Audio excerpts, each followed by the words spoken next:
Hello, everybody! Long time no see! It's been a whole 7 days since week 7 of CMSA's league, and now we are in week 8 of the League of Legends League, which is the last week before Invitationals. And we have a special guest today. Gunny, how are you?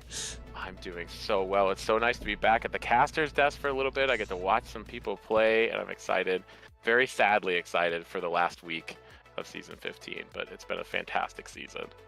It doesn't feel like last week. We still got 3 more weeks of Invitationals after this, and what, is there gonna be like 1 or 2 weeks before we're right back at it for another season? Yeah, just about. We'll have signups that'll start up back up soon for Season 16 of League of Legends, which should be end of October here. So look very closely over the next couple weeks. Make sure you get signed up if you want to.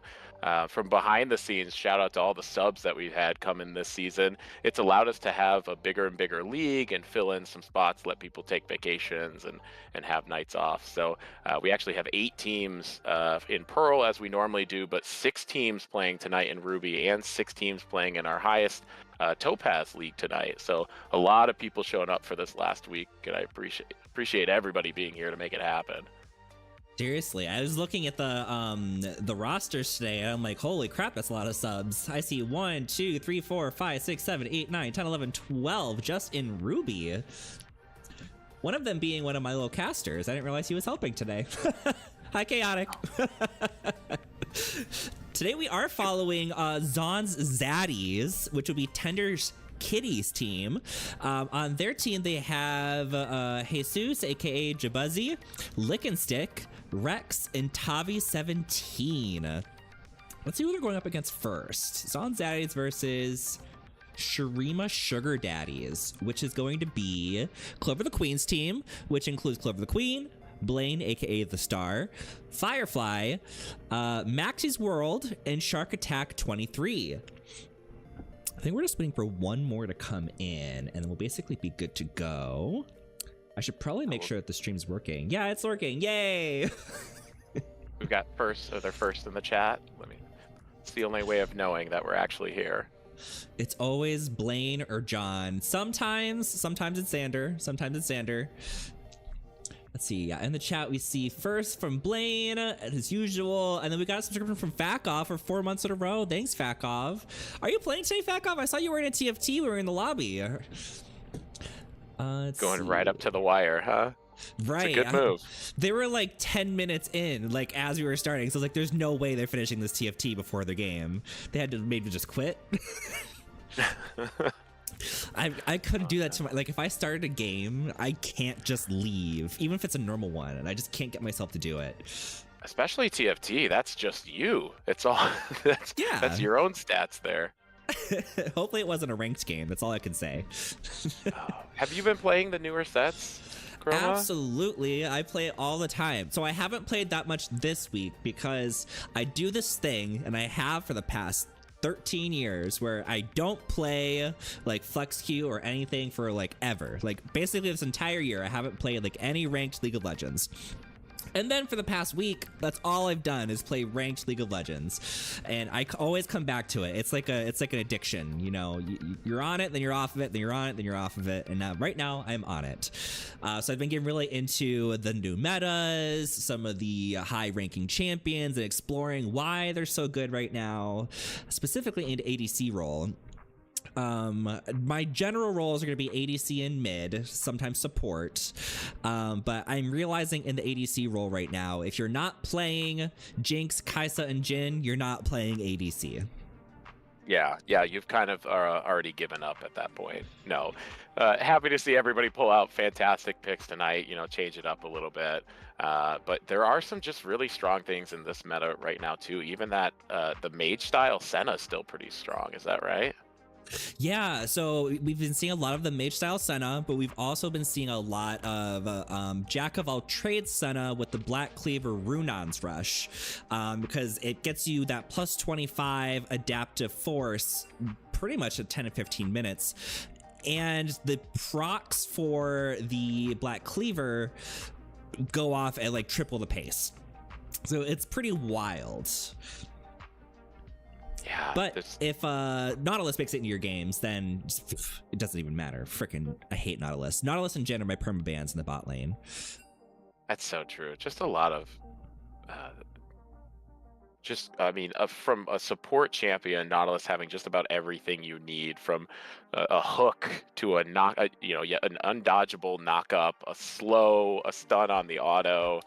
I've always felt like Nautilus and Thresh are just the epitome of perfect supports, especially in that low mobility matchups when you have somebody like a Senna or even an Ashe that has to run away from you as best they can. But I'd love to see the Senna. We've got Blaine in this first game here. I doubt the Gangplank will ever get through, but it's the last week of the season, so if there was ever a time, let's make it tonight. And it Yeah, looks like I heard John just bought Blaine the Janitor Thresh skin, so I wouldn't be surprised if Blaine takes Thresh in whatever role he's in today, just for the cheese. it's always been there, those crit Thresh builds when you get the charge on your Flay up there. It does a lot of damage, and honestly, I'd love to see it. Let's get a little wacky here in the last week. Did you see our Thresh jungle last week? Oh my goodness, you take 1 week off the stream. Who was playing Thresh jungle? Walk for Miles. Walk for Miles was like, you know what? Thrungle. And it was a game. It was myself, Sam, and Austin on the stream, and both of them were like, Team Thrungle, we got this. It's going to be OP. But you know what? The enemy team took Heimerdinger and Zyra, which means they're dropping a bunch of stuff that Thresh has to work through to even try to land a hook. It did not go well for the Thrungle team. If you can get in there long enough and get a couple good ganks in the early game, maybe you can pull something off with a Thrungle. But yeah, skill shots hard to hit. Not a lot of early pressure. You're not going to be in the enemy jungle very often, so if you can do it, and I'm here for it. I mean, that's where we get semi-meta picks, where Brand obviously getting some buffs to go into the jungle a little bit more, but even that Brand jungle comes out, the Zyra jungle comes alive. There's some off-meta picks that have their day. Thresh might not be mine for the jungle right now. Yeah, and I always see him in Pearl. Pearl is always the most adventurous group of champion selectors I have ever seen. I always say, like, when I'm watching like Topaz and Ruby, I'm like, okay, I can kind of predict what people are picking here. I can predict where they're going and what's happening. But with Pearl, they always surprise me every time, and I live for it. Yeah, looking at the chat. Oh, go ahead. This is what I've always loved in the Pearl League too, is that you never know what's going to pop off in any given game, and the games sometimes run a little bit longer, but as we move up into Ruby, into Topaz play, you see a lot more tighter play and a lot more reacting to things that aren't even on the screen, which is amazing to see with our players. I think we're waiting on just one more person here. We're working in the background to get this resolved. I might pop out for just a second here and see if I can help out with that, but I'll remain on screen. This is where in our Fortnite chat, you have to try to lip read me for what I'm saying. I think it's the rule. Throw back to that one time where I didn't have anyone's audio turned on except for mine for probably, I think, 10 minutes, and someone's like, we can't hear anybody else. Why don't you tell us what they're saying?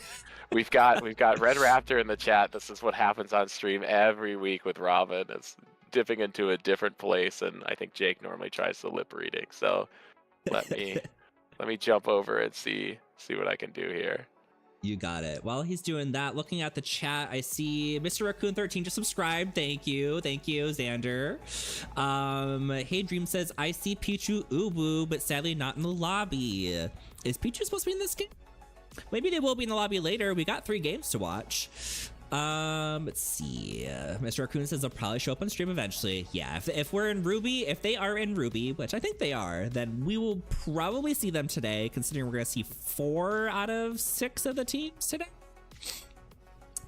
And let's see. Red Raptor said Blaine currently trending on CMSA socials. I did see the clip of Blaine getting, was it a quadra or a penta that I saw? I think you were playing Jin, so I think it was a penta. Congratulations on that. Let's see. Blaine says, I'm about to do it again. It's gonna get 5 pentas. It's gonna be a penta squared, if you will. And then Xander says, in his fame and fortune era, Blaine has never left his fame and fortune era. He lives in the fame and the fortune. That's just what it is. Red Raptor says, we want another Penta. Yes, we do. We stand. Yes, lip reading. Great Fortnite League shout out. Red Raptor said, last night I lip read Jake very badly.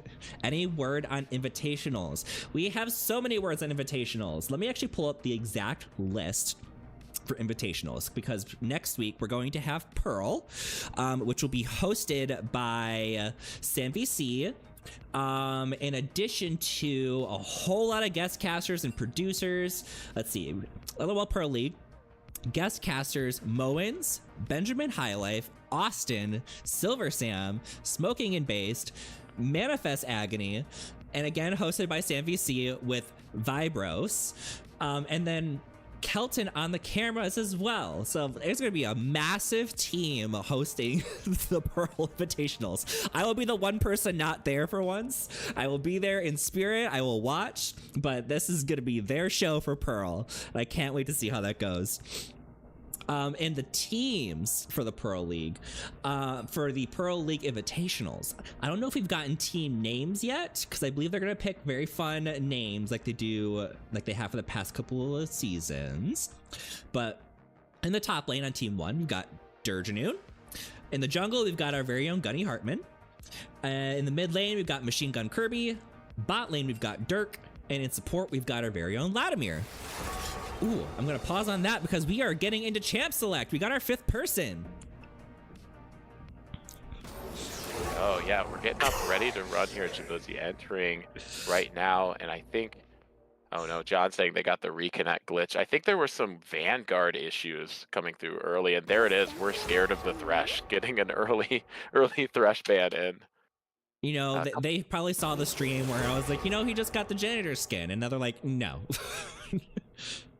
And we're already target banning Tender Kitty twice. No Lilia, no Ari. Once again, a woman's Yeah, left I think unsatisfied. good old small Riot here having a couple of issues getting into some of these games. I might take a peek at that in just a second here, but normal bans coming out here. Belveth and Evelyn dropping. We see a lot of the AP picks dropping on the other side here. Lilia and Arya will not show up in this first matchup. They're probably checking Tender Kitty's history right now to see who their 3rd champion they should ban is. Samira, actually another one of Yeah. Tender Kitty's choices. There it goes. Definitely not targeted. Feels a little targeted. We got a Morgana grab for the first pick. Interesting that they would ban Thresh and then grab Morgana, because typically Morgana would counter the Thresh anyways.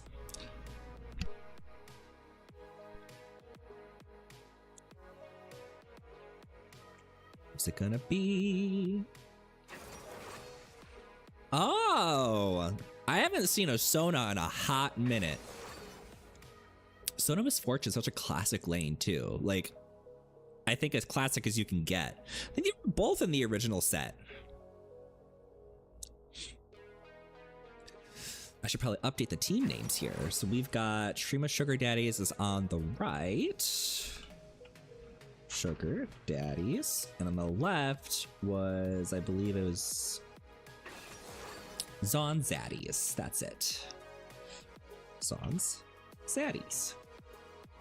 Apply changes. All right, Kate Morgana, also a very, very classic lane. Very excited to see the Zac here. I love when I see tanks, especially when they're not the last pick, because then I just get nervous that we're not going to have any front line. Neferi pick as well.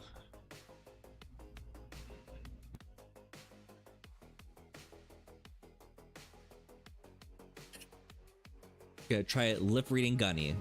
Gunny says everything's on fire, but everything is fine. Red Raptor says, what happened to our lip reading of Gunny? Yes.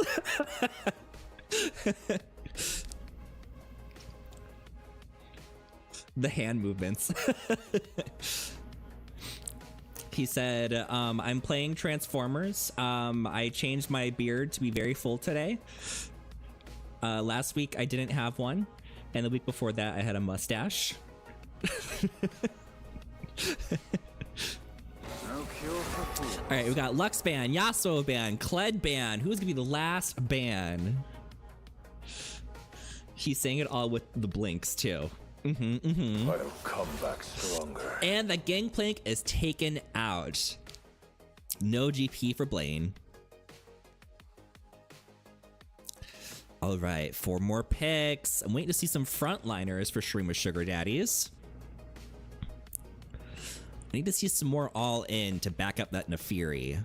Are you sure this isn't just a frontline Sona here? This is big that would be a Sona. choice.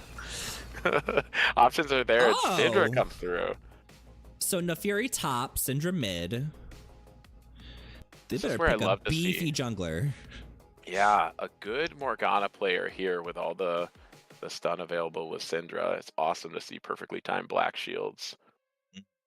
Be quite exciting, but you're right. Doesn't quite have the front line to back up Nefiri. The same way as if, you have a Zac on that team that could follow Nefiri very easily.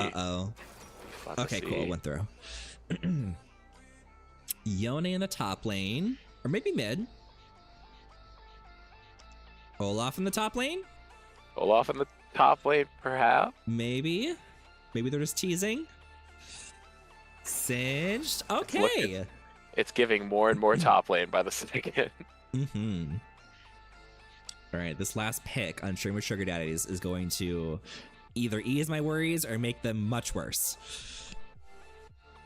Yeah, the tank would be good, but again, there's those situations too where you pick that high damage comp and you just roll the early game just enough, and you might be able to close it out quickly.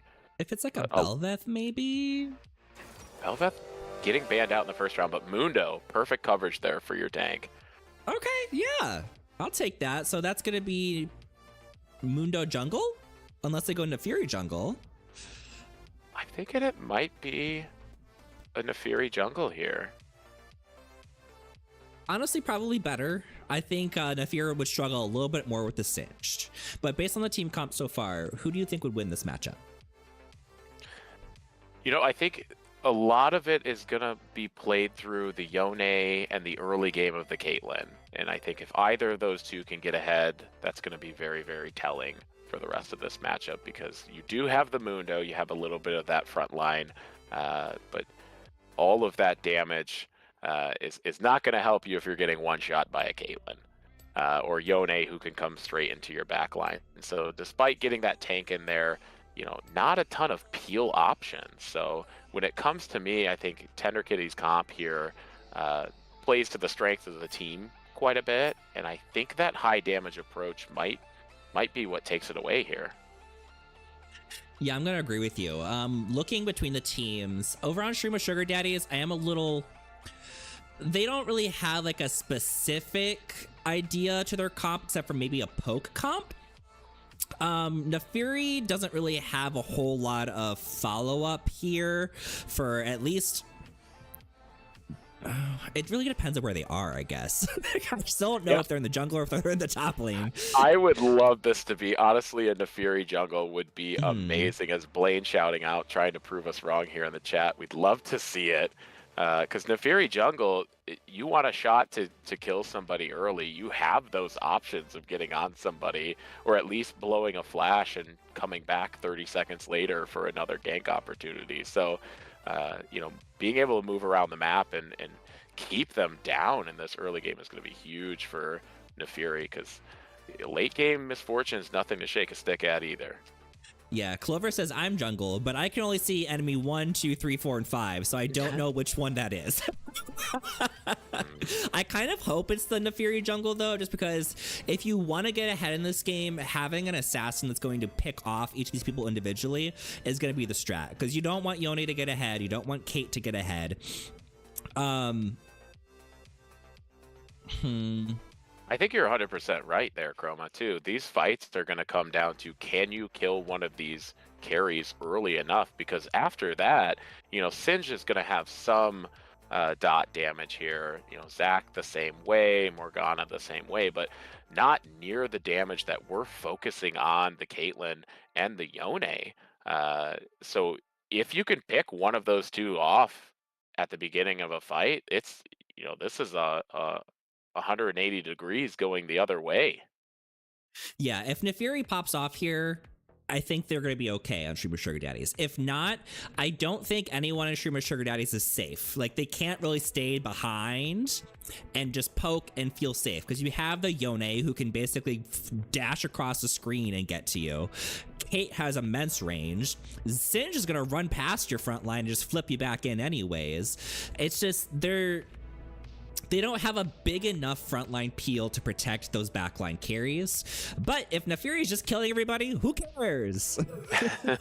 So true, so true.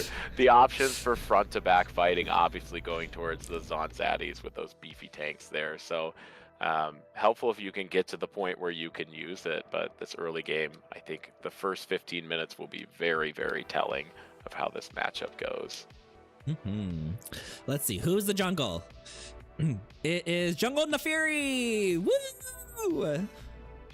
So Blaine is going to be playing the Mundo in the top lane. Or at least I think. I wouldn't be surprised if he ends up going mid for some reason and Syndra ends up top. Why not? Why not? Because why not? Exactly. Yeah. And a lot put too on that Syndra. Again, another huge damage output. Even comboing with Nefiri doesn't even really have to get close to that fight. If Nefiri can focus some ganks to the mid lane, jump all the way to you, Syndra really hits one stun, maybe ultimates at that point, and Nefiri's going to pick up the kill at that point. So the options for getting kills somewhat early are there, even maybe pre-6, but that level 6 in the mid lane is going to be a very interesting matchup. Yeah, and I mean, big props to Streamer Sugar Daddies for the skin synchronization. We got 3 Star Guardians between Syndra, Sona, and Misfortune. They understood the assignment. Said Make sure financial advantage. Yes, financial. Did you see that everyone was posting how much RP they spent in the general chat? I did mine as well too. I happened to venture over to Chicago the other day, and I was told I needed to check mine. Have you done yours yet, Chroma? I haven't done mine recently. Oh. But I think last time I checked, I was at like 1,400, and that was probably like last year. So I might have gone up a couple hundred, maybe. 30 seconds until And how many years have we been here? Let's do some math. I've been here 13 years. Yeah. Ever since before there were even seasons. Wow. So honestly, that's not that bad. I mean, what can you do with 1,400 these days anyway? Yeah, what website did we use? I'll do it right now. How about that? It's tied to, I think I have it somewhere here because I just did it the other day. I honestly expected to be well under $100 on mine, because I'm a bit of a penny pincher when it comes to that. And free to play is free to play. Right. But I think mine was like 320. But I too have been here for 12-ish years. So that feels okay to me. I don't need you to justify it. It feels okay to me. I want to know. I'll do it later. I'm like looking for, I literally typed in Google, I'm like, how much RP have I spent on League of Legends? If you just send me your username and password, I'll check it out for you. Thanks, appreciate that. That's what I'm here for.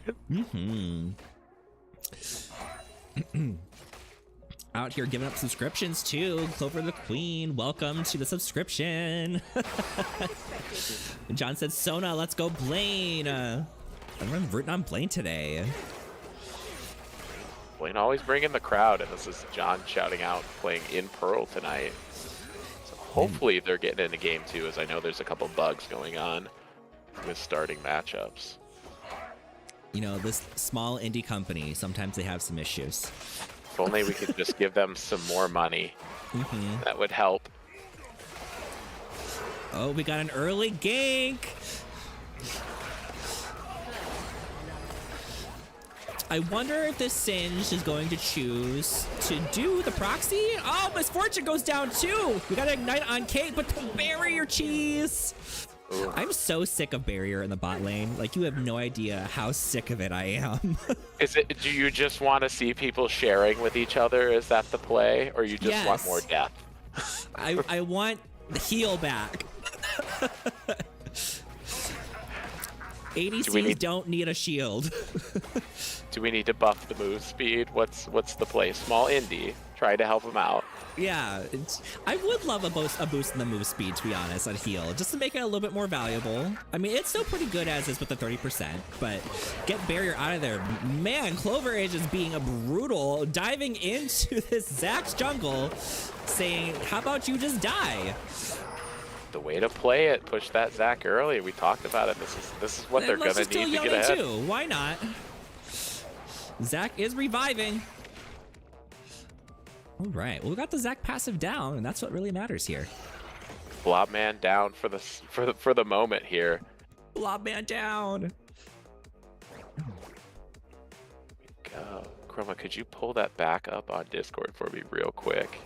Oh, My did it screen went crash? down momentarily, but Here we go. Go live. beauty. Oh, there it is. The fights continue. The fights continue. And getting that down onto the Caitlyn 2 kills there is kind of scary. We said they want to stick a little bit ahead in this early game. They're going to have the healing to stay in lane, so you're not too worried about that with the Sonas. We do see a stun land from Firefly in the mid lane. Tender Kitty taking a little bit of damage, but standing tall despite being in this 10 CS deficit early. Yeah, we see Kate rushing for the Collector first item. Yeah, already pulling out the Dirk here. So up Dirk advantage in this lane, so I expect to see more pressure coming from the Caitlyn. The Dirk Vantage. The Dirk Vantage. Tender gonna have to jump back here.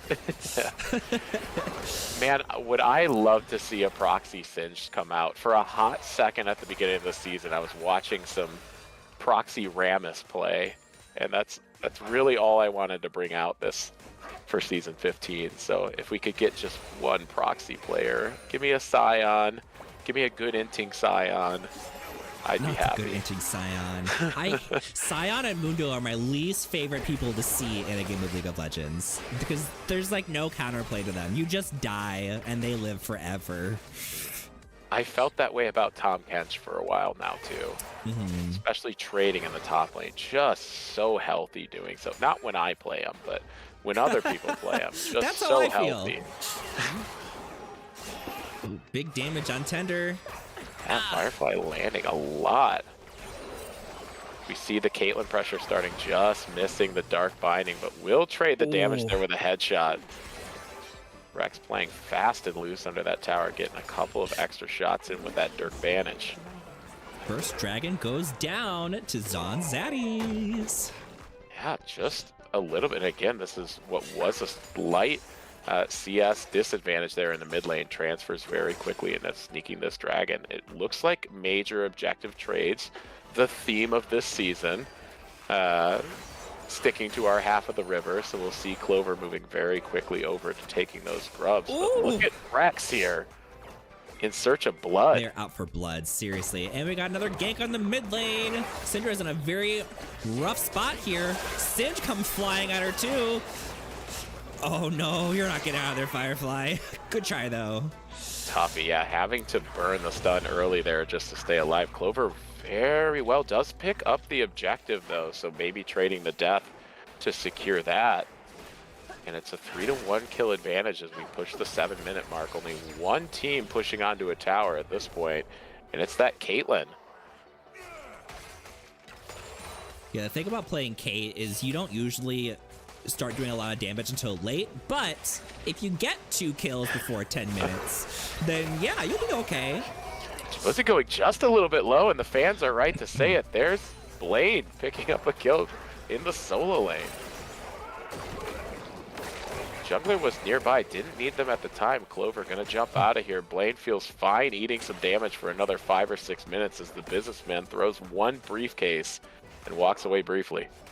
Yep, that's Mundo for you. Undying. I like you were saying a little bit ago. I think I would like to just see the Singe basically run it down at this point. If you're already going to be 0 and 2, you might as well just go proxy and just keep dying. Just don't reset your gold.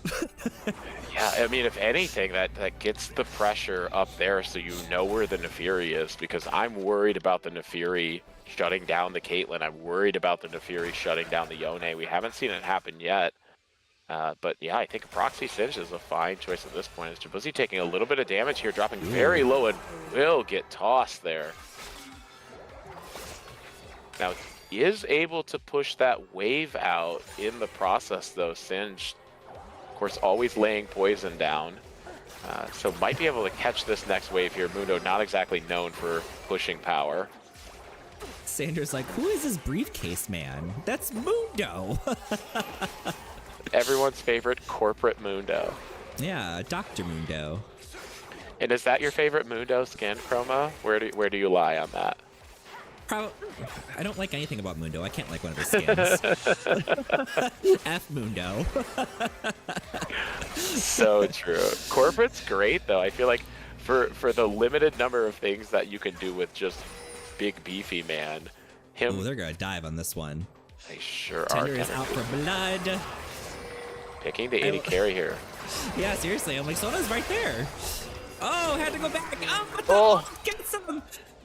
Oh, headshot just lands through there. Nefiri showing up now. Might be able to turn this around. Tabi gonna say no thank you, little dog. As the bullet time comes through to spread Tender Kitty out of the way. Lick and Stick dropped a little bit low here. Tabi still putting up the damage. Great flash, Clover. Run, Rex, run. Yeah, Firefly now making their way over at this point. Gonna eat a Dark Binding. That may have saved Rex here. This is why stuck Barrier in a doesn't spot. belong in bot. So true, and they roll through there, picking up another one on the back end. Still damage to this turret here. And Clover stuck in between a rock and a hard place, but Shark Attack ready to come back, and this is just non-stop fighting here, but it's not in one lane. We're moving across the map. We're Singe 2 levels behind the Mundo, and Blaine is not being kind about it. Yeah. You're going to lose a little bit of health here, but it's so tough with that Mundo passive. Going to be able to block the first flip that Singe lays down. So Singe essentially forced to put that on cooldown immediately.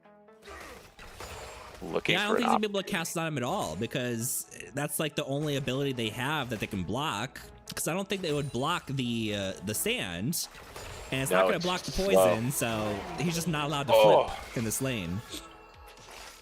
Of course, a Gangplank player must be great at skill shots. Gets another briefcase there under tower. And now you start to see some advantage coming out of that Mundo, who is going to drop that first turret, despite us saying, you know, that Caitlyn having all the pressure in the bot lane. Zonzaddy's saying, we can't let you have the 4 grubbies.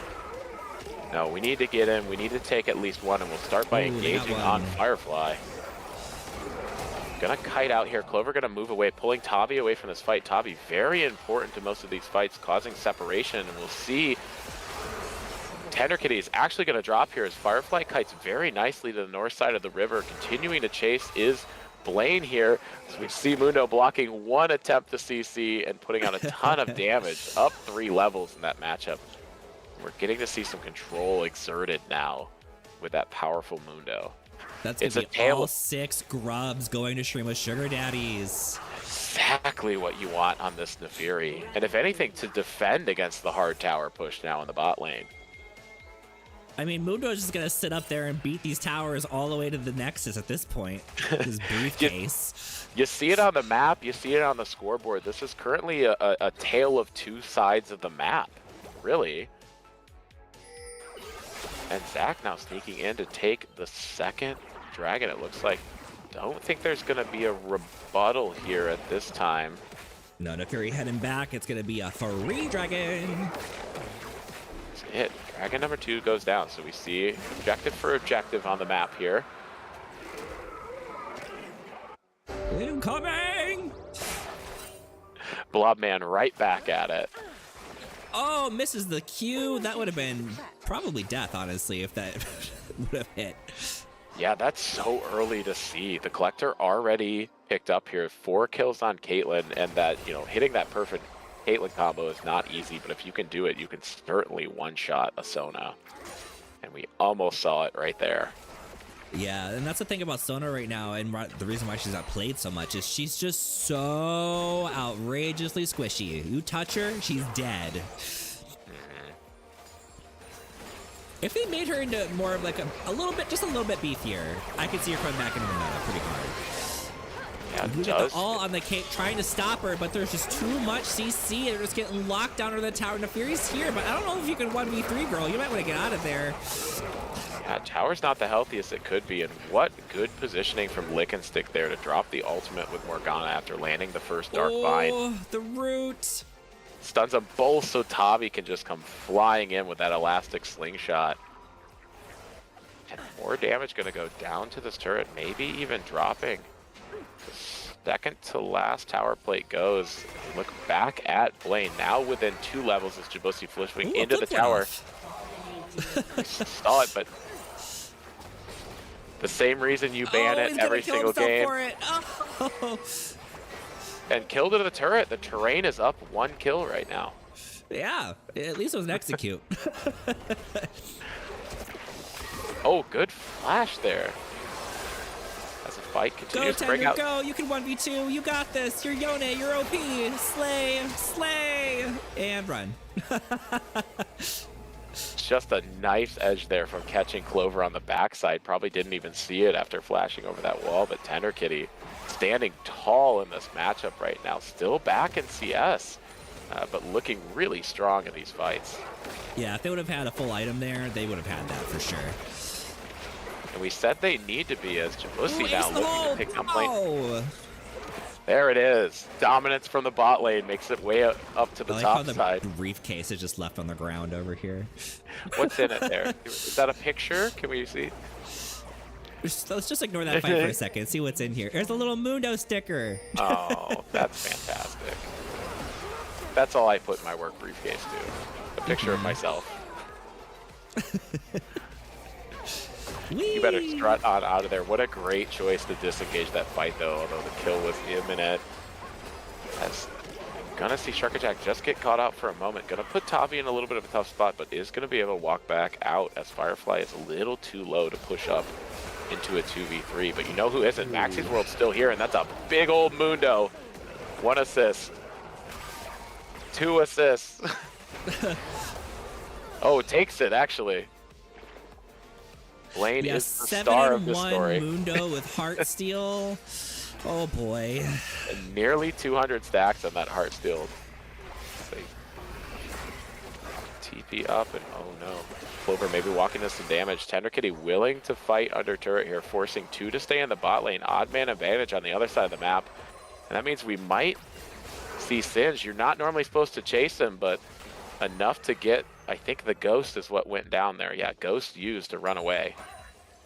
I mean, you can chase him when he doesn't have any items. He hasn't gotten there yet. Unfortunate.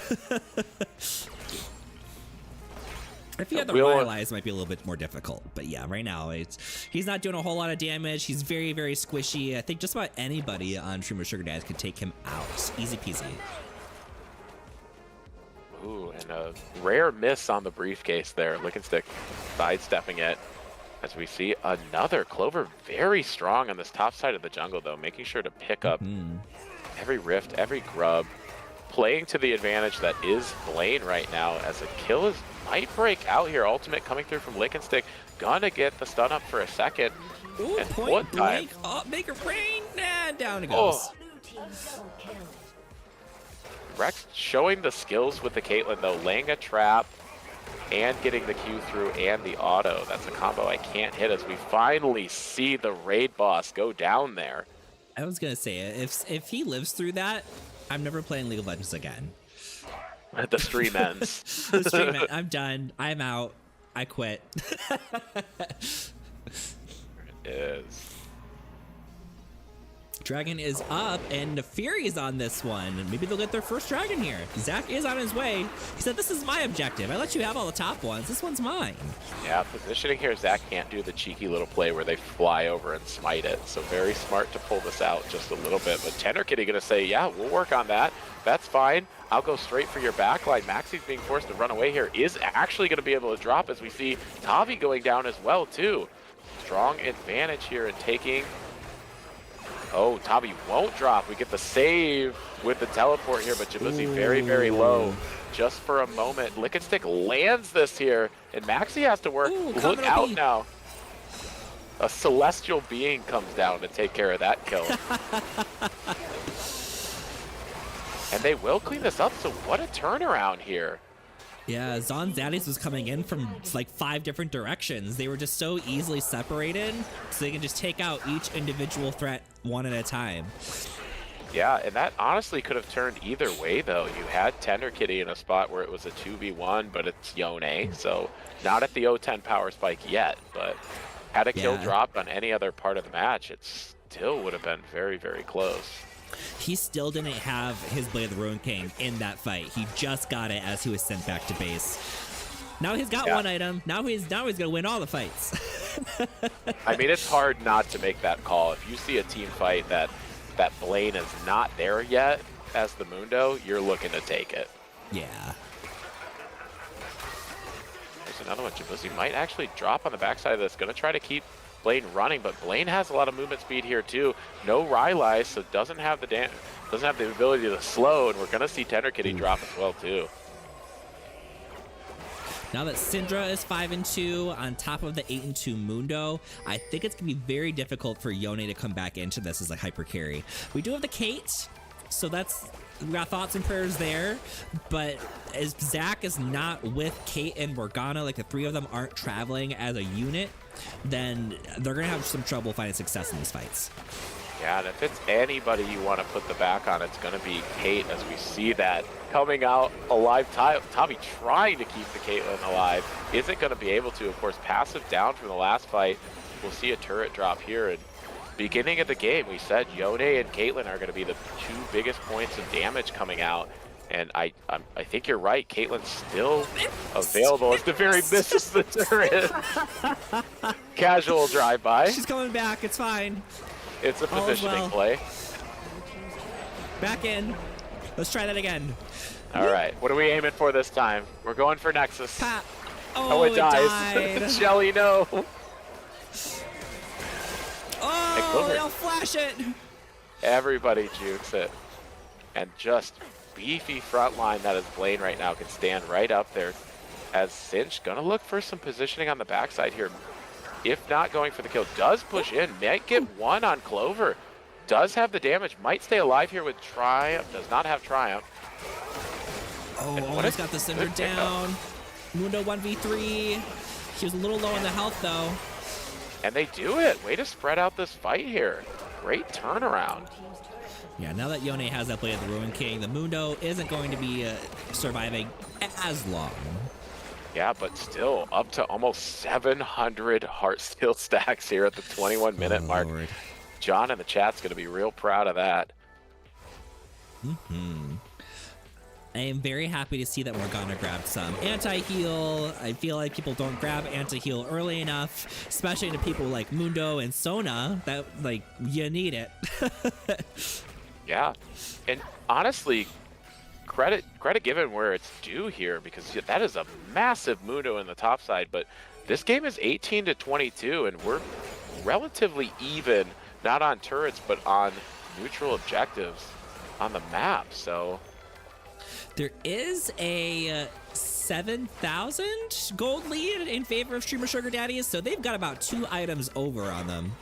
But it looks like most of it's on Mundo, so if they can take out the Mundo, then there isn't a whole lot going for them. Easier said than done, but finding ticks here in the mid lane might be the way to do it. Jabuzi going a little bit low here with Clover, and a great route from Lick and Stick. Using that early heal cut for just a second there to pick up the kill on Sona. Goes a little bit too far now. Tender Kitty. We've got a message saying check your DMs. Oh no. Issues. League related. League related. All right, we've got Shrima Sugar Daddies grouping up mid for a little ARAM push.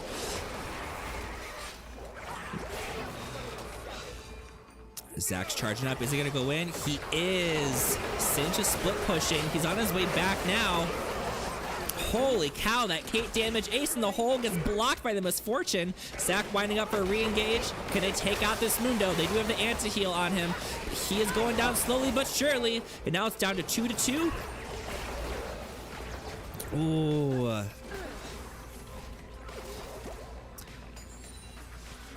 Yone coming in from the back. Hit it from the back. Watch my back. And 1-for-1 there. Then Yone takes out the Misfortune. What a turnaround. And now dragon number 4 is up. This would be dragon number 3 for Zonzaddies, or number 2 for Streamer Sugar Daddies. Looks like Zonzaddies might have the advantage on here, seeing Singe try to start it himself. He does need a team to help him, though. He is not taking after Goose himself. Tender says, I'm going to take this mid turret. Zach has arrived. Tender said, just let me have the turret, for the love of God. He does take it, gonna try to ult out, and he goes down. But that is gonna be a dragon. Number 3 for Zonzaddies. Zonzaddies doing what they need to do to stay in here. Just wait for Caitlyn to keep getting gold. As we see the rundown happening here from Blade, chasing into a Singe like you're not supposed to, but you can. Singe gonna have to do some dancing here, but eats 1 suitcase. Tough way to go down. Once Mundo popped that ghost, it was game over. Singe does not have Rylai's just yet, so there is no kiting.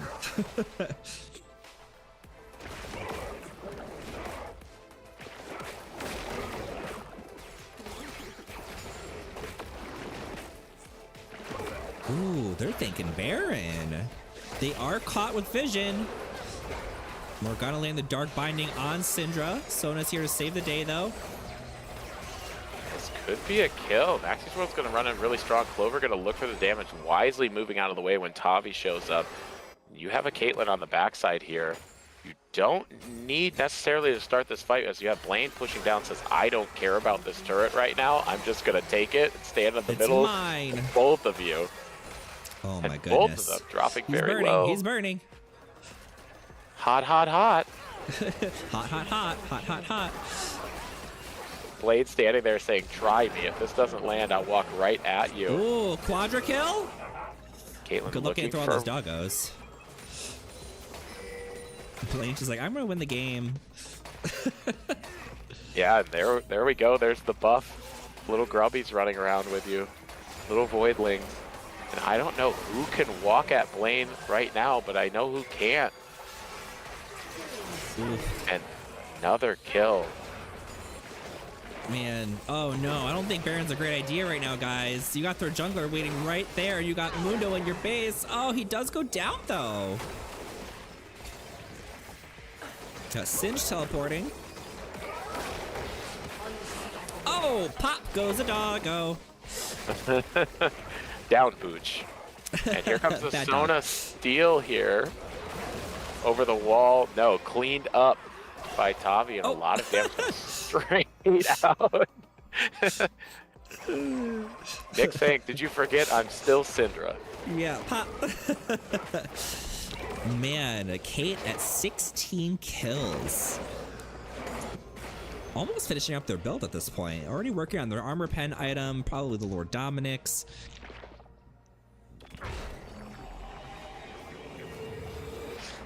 And Mundo just reaching a mere 1,100 stacks on Heartsteel. Just casually.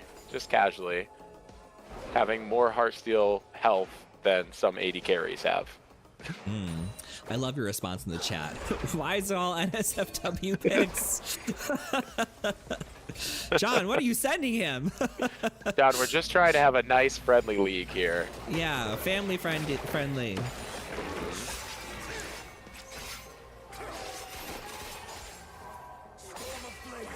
And here's the showdown here. Mid lane starts again. All the damage comes through immediately from Syndra. You know, I really like Syndra as a character, but anytime I've ever played her in the mid lane, I feel like my ramp is just very, very slow. I don't see the power spike until I get to like 3 items, so my early game just feels bad. But when I see this Syndra, I'm like, hey, Syndra looks like a lot of fun. And then I play her and I'm like, okay, I see why I don't do this. He is at that 3-item power spike now, to be fair. You're right. Kudos to Firefly playing as safely as possible early on. Yeah, I mean, you kind of have to into a Yone. You don't want Yone getting ahead. Yeah. Even at this point, if Yone gets like a triple kill, he'll be back in the game like nothing ever happened. Yeah, it's still even in fights, minus that ginormous Mundo. Everybody here is doing exactly what they need to do to stay in this game. Caitlyn is ramping up 17 kills now. This Dragon isn't even up for 30 more seconds. I'm wondering why they're all hanging out here already. So, I think I have enough time to start a fight, die, and come back. Yeah. And that's the play. Oh. And never mind, they trade 1 for 1, and that would have killed just about anybody. Almost one-shotting Maxi there. Tommy gonna move back and moving away just barely. Clover saying, I want a piece of this. Bit off a little bit more than they could chew. Rex moving forward will die. The postpartum or post-mortem balls coming through there. You got this, Mundo. Never dying. Gonna stand still, gonna A-click one time, and we'll see. And they're able to drop now, yeah. The build's finally coming through to cut down that 1400 stack Mundo. Yeah, Yone's got his basically 100% crit at this point. By that Infinity Edge, you get it instantly. As 3rd items are coming out from a lot of the players here, and 7th and 8th items are coming out from lane. Choosing what accessories to take off. Runaway Octopus is like, Clover, no! Yeah, like you said, bit off a little bit more than they can chew diving into the 1v3. It's a little too much CC. Ooh. Yeah, if try and take the Hex Gate, but you can't do it when you're getting hurt. But does still put out that damage though. Classic Yone fight gonna dissipate here. Yes, gonna walk away at this point. And just non-stop action, 33 to 33 as we hit 30 minutes here.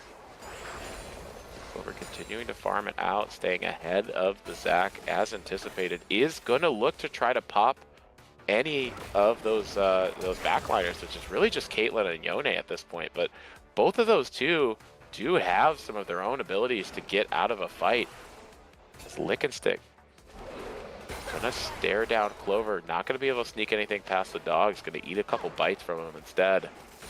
Has Rex nearby who could one-shot, does get caught by the balls, gets black shielded, almost enough to pop through the black shield as we see a dark binding line going deep as Tabi and Jabuzzi. Singe looking for a flip here, doesn't have it available at this point, will get Tabi for a pull-in, just misses the jump up, but Lick and Stick with the perfect timing of that Zanya is going to stay alive. Tabi going to drop here, but has blobbed. Jabuzzi picking up Clover, and the fight continues with big old Mundo finally getting in there. But the damage is coming through evenly on both sides. Shark Attack not going to have the damage to help out for too long, but it's just Tabi and Singe now fighting at this point, which means big old Mundo can't stay alive through this with what would be unlimited heals. Does it push in for the Penta? Looks for the Penta? Do you give the Penta? What's going on? Give it, give it. Sona is out of mana, so the heals have now become limited. Yep, those were gone. He said, please, Singed, come here. But casually just strutting down towards that turret, gaining full health, does not care if it's autoing. Not this auto attack on the turrets. Just banging a suitcase against it. Pow, pow. Freaking gotta get out my cell phone. Welcome to corporate America. And he's just looking at a picture of himself when he does that every time too, isn't he? Yup. A little egotistical. No Run, mana, Sona, not. run. Oh, there goes the light of day. Give it over to Jabuzzi, ace in maybe. the hole. Oh, ace in the hole. Oh, no. Yeah, Poggle pointing out 1650 on the Heartsteel procs for Mundo. We're inching towards 2,000 stacks. Setting some records here, and respect going over to picking up the Warmogs as well too, just for the pure numbers. Oh, not Kate coming through the Hex Gate. Right into a Mundo. Has the ability to kite, flash up, moves away. Mundo actually has to be careful because one person who could tear you down slowly here is that Kate. Yeah, completely full build, even has the Zephyr now. But if anybody else shows up, a couple shots for that Misfortune, and that Caitlyn's gone as well too. So wisely backing back and looking maybe to Turtle here. It's gonna take the correct fight for them to battle out of this base at this point. Every time I look at Mundo's stacks, they've gone up 100. Like every time I look down. Well, it's a decent percentage, and he has a decent amount of health now from items, so it's gonna go up a lot with every auto. Poggle says, imagine if LDR still had Giant Slayer passive. I wish it did. Like, it's become pretty hard to tear down tanks nowadays. If they just build stacking armor and they have huge health, there isn't a whole lot to take them down except for Blade of the Rune King. Like, that's the only thing that really does, like, percentage. I feel like even the slow burn comps right now, like the Liandry's Black Torch, is still too slow. Like, these big health builders have a very high advantage right now. It's a good thing we never see a tank going out of control here. Lick and stick looking. I don't know what to shock you about. Lick and stick trading some damage onto Firefly. We're seeing some grouping happening right now as Baron's the only objective really pertinent to the map at this moment. I don't know if they necessarily need it. Yeah, Mudo can just run it down here. Yoni is all the way up top. But taking their time here, it looks like, as Shrima Sugar Daddy's positioning towards the north side. Are doing it by themselves. Yeah. Gonna one-shot it, and they're gonna look to pick up a kill here on Tender Kitty. Bullet time comes out. Firefly Slains, 2 ultimates spent, but well worthwhile as they now control the entire top side. And Blaine's gonna force at least 2, if not 3 or 4, to come down to protect on the spot side. Mundo file. Isn't there a corporate merger line that he has? Probably. Oh, it's so great. We'll have 4 people show up, just looking for stacks at this point. Gonna see if they can walk around and hit everybody at least once. Baron will drop in the meantime. I don't know if you noticed, but once that fight was going on, Mundo got so much health that the little lines disappeared. It was just chunks. Yep, at some point we're not going to be able to read the Heartsteel stacks either. They're going to roll over. They're already pushing across the item slot. Poggle says he died, but he got plus 200 on Heartsteel. Who really wins this? Yeah, pushing 2,000 right now at 1985. Oh. Not a ton of damage. Suppose he just doesn't have the damage. Good look there, though, to try to put it out at this point in the game. So we see pretty even fights. Ace in the hole going to do half damage on anybody that it hits. Tommy getting the knock up on Shark Attack here. Clover trying to kite out for a moment, looking for some positioning, but Tender Kitty says, no, thank you. We got Misfortune pushing into the base down here with the Baron. And that is going to be a fast push here. They're going to have to look to stop. Firefly might walk in. Oh no, they're going to try to start Elder. Them. We got another teleport into the base. Oh no, you don't want to do Elder. You want to defend your base. That's going to be it, unless Blaine's going to look for Heartsteel stacks here. Game Didn't quite right break there. 2,000. 1985 was the last stack for Heartsteel. There it is. Oh my goodness. What a game. The antics. Who do you think was MVP for the game? You know, it's hard to tell. I think we had some good play in all the lanes. I can't recall who was in the top lane at this point, but no, I think Blaine runs away with it there in the top lane. But honestly, converting well was the rest of the Shrima Sugar Daddies in using that to take the grubs on the top side. Because if you remember, they were down 2 dragons at that point. And staying alive was on Zaddy, so I'm excited to follow them around the rest of the night here. But gotta go over to my man Blaine there. Great win on the Professor, on the Doctor, on the big old Mundo in the top lane. Congratulations, Blaine, aka the star on Dr. Mundo, for the MVP. Even though I hate that you played Scion, not Scion, Mundo. They're the same person to me. I hate them both. So busted. Oh my gosh, 2,000 stacks in a Heartsteel. I would just cry if I saw that in my game. There it is. Blaine just wanted to be able to sing 1985 in their voice chat. I don't blame so them. they It's a stopped. good song. You know, I try to tell my friends about Bowling for Soup nowadays, and they're like, "What? What is that?" That's like the name of the band. Like, Bowling for Soup? What? Yeah, you know, throwbacks. They make me feel old. Still feels recent. I recently asked. I told somebody that we're going to move clockwise, and they looked at me and said, "What?" And that was the end of the conversation. The age is showing. Yeah, it was a rough one. Let's see. For the next game, we've got... Okay, so round 2. We're following Zonzaddies, and they're going against the Yordle Yas Queens. Yas Queens, nice. Yordle Yas Queens consists of Jerkle, Diabolic Penguin, Dr. Fox PhD, Sam DeSeagull, and Zerihue. Nice, very exciting and fun to see Sam DeSeagull back filling in this week. Yeah, on late notice too. Who did they? I was gonna say who did they play, but they don't have any history, so I can't see it.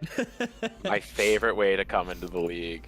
So those of you who are in the know might know who they play from previous seasons. You know, I should know because I think I spend the most time watching people play in this league. Considering it's what I do every Tuesday for 3.5 hours every single week. But I have no idea what they play. Oh, no. But if you're one of those people who are there watching us play right now, you might do what Fakoff did here and use some of your tickets, your channel points in the chat here to convert to a giveaway ticket. We had our first giveaway the other day with one of our Ruby players as the winner. It was Kung Pao taking home the first ever CMSA giveaway, truly with channel points on the stream here. So go ahead and get back in. We have a lot more stuff to give away in the future. I think we're doing one a month now these days. So go ahead and convert those channel points. We'll get you in for that drawing next month.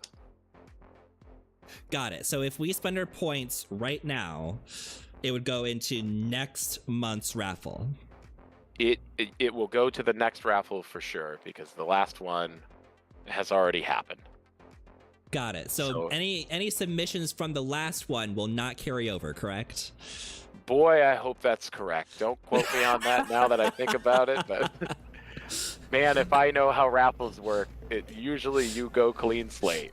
You're right. You're right. I was just curious. I cashed in all of my points because I was like, you know what? I haven't used these in the past 5 seasons that I've been shoutcasting or 4 seasons, something like that. I've just been racking up the points and like I cashed them all in, and I was just curious if it would carry over, but it makes sense they wouldn't. I was just curious, you know? Although it would be fun, it's like getting a kill from dot damage when you're not on the screen anymore. If 5 years from now you happen to win something that you put in for today. I won, Mom. I won. There it is. When did you submit for this? 5 years ago. It's been 5 long years. It's been 84 years. You know, I tell people all the time, I don't win raffles. I don't think I've ever won a raffle, no matter how many submissions I have made. I could be 95% of the pool in a raffle, and I will still lose the raffle. It's just my luck. You beat the odds, Chroma. You beat the odds. I do. That's my win right there. I'm beating the odds as a loser. Are you still a loser if you win the most losses? Not in my heart. These are like some serious like world-bending questions. Like, are you still a loser if you win the most losses? You're at the top of a leaderboard. I can tell you that. So that makes you a winner. Therefore, you're no longer a loser. Technically. Let me ask Tender, see if they are ready for their next game. Scrolling down the list. Say invites. Y'all in lobby? Question mark. Beautiful. You're beautiful.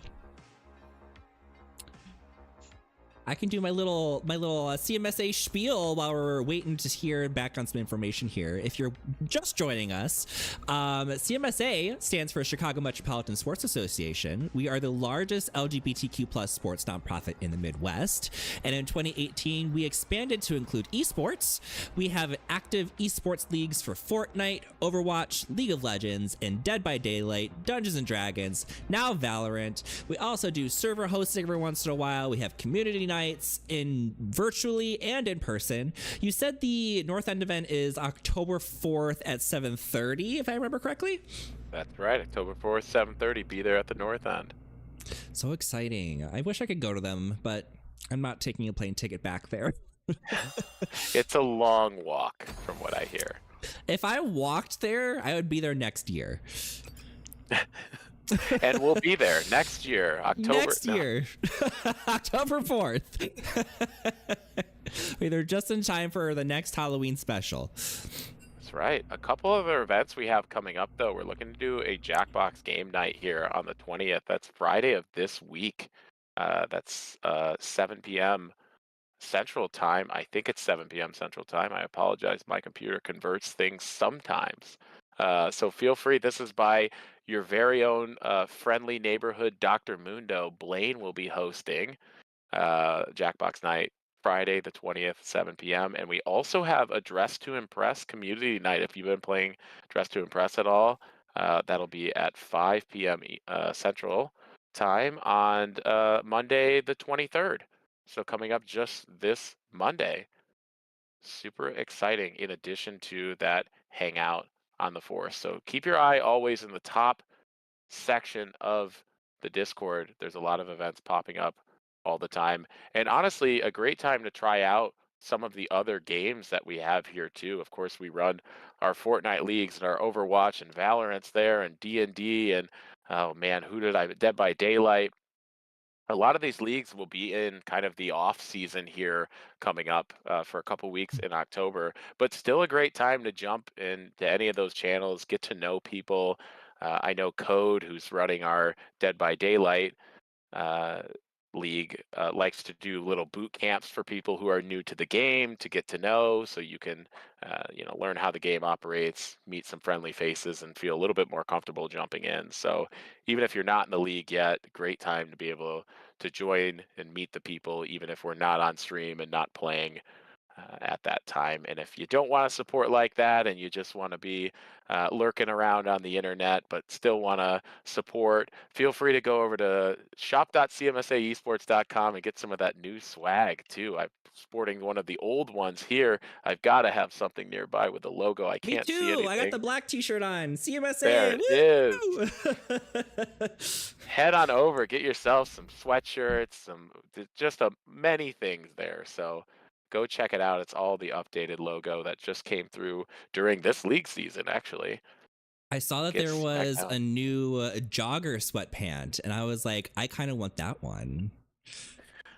I try to hold off and do my orders in batches because then something gets released and I want it real bad.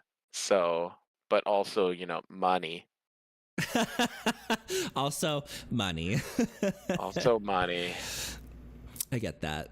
There is an error message in the league client, so hopefully it doesn't give us even more issues. It says we're aware of a problem causing players to disconnect from their games or are investigating the problem. I feel like this stuff always happens on Tuesday while we're doing our league. Yeah. It feels oddly targeted. Mm-hmm. You know what? Homophobic. Period. I'll start writing a letter. I already wrote it. I'm sending it right now. Oh man, now I'm just in the shop at this point. I gotta see what I don't have yet. The tank tops get me every time. I think I have every version of every tank top. I like tank tops. I just don't look good in tank tops, which bothers me. There's very specific, I don't know what it is about tank tops. I think it's like the shape, like around the shoulder, like, because you know, there's different shapes for the tank top. Sometimes they're like very low, like by the armpit, like they'll go like down to like your mid chest. Sometimes they'll be like way up in your armpit, and then like the width of the shoulder part too also has a major effect on the form of it. So I'm just very picky about tank tops. I have to try on like 10 of them just to decide. It's never the shoulders that are the issue for me, though. No, but I've loved every piece of kit I've gotten, and now 1, 2, 3, 4, 5. There's like 7 different colors of that tank top. So I'm not even shilling at this point. I just own a lot of CMSA swag, and I wear it almost every day. Oh my goodness. I'm all about black. I buy black everything. I think those joggers available in black? I think I was looking at them. I saw that they were in white. I think there was maybe a blue. If there's a black one, I'm definitely getting those. It looks like the new jogger is like gray, white, and red. Dang it. I want a black pair. We could make that happen. I'll get you some fabric dye. Okay. Custom. I'd love to see that if people would post their like tie-dyed versions of things.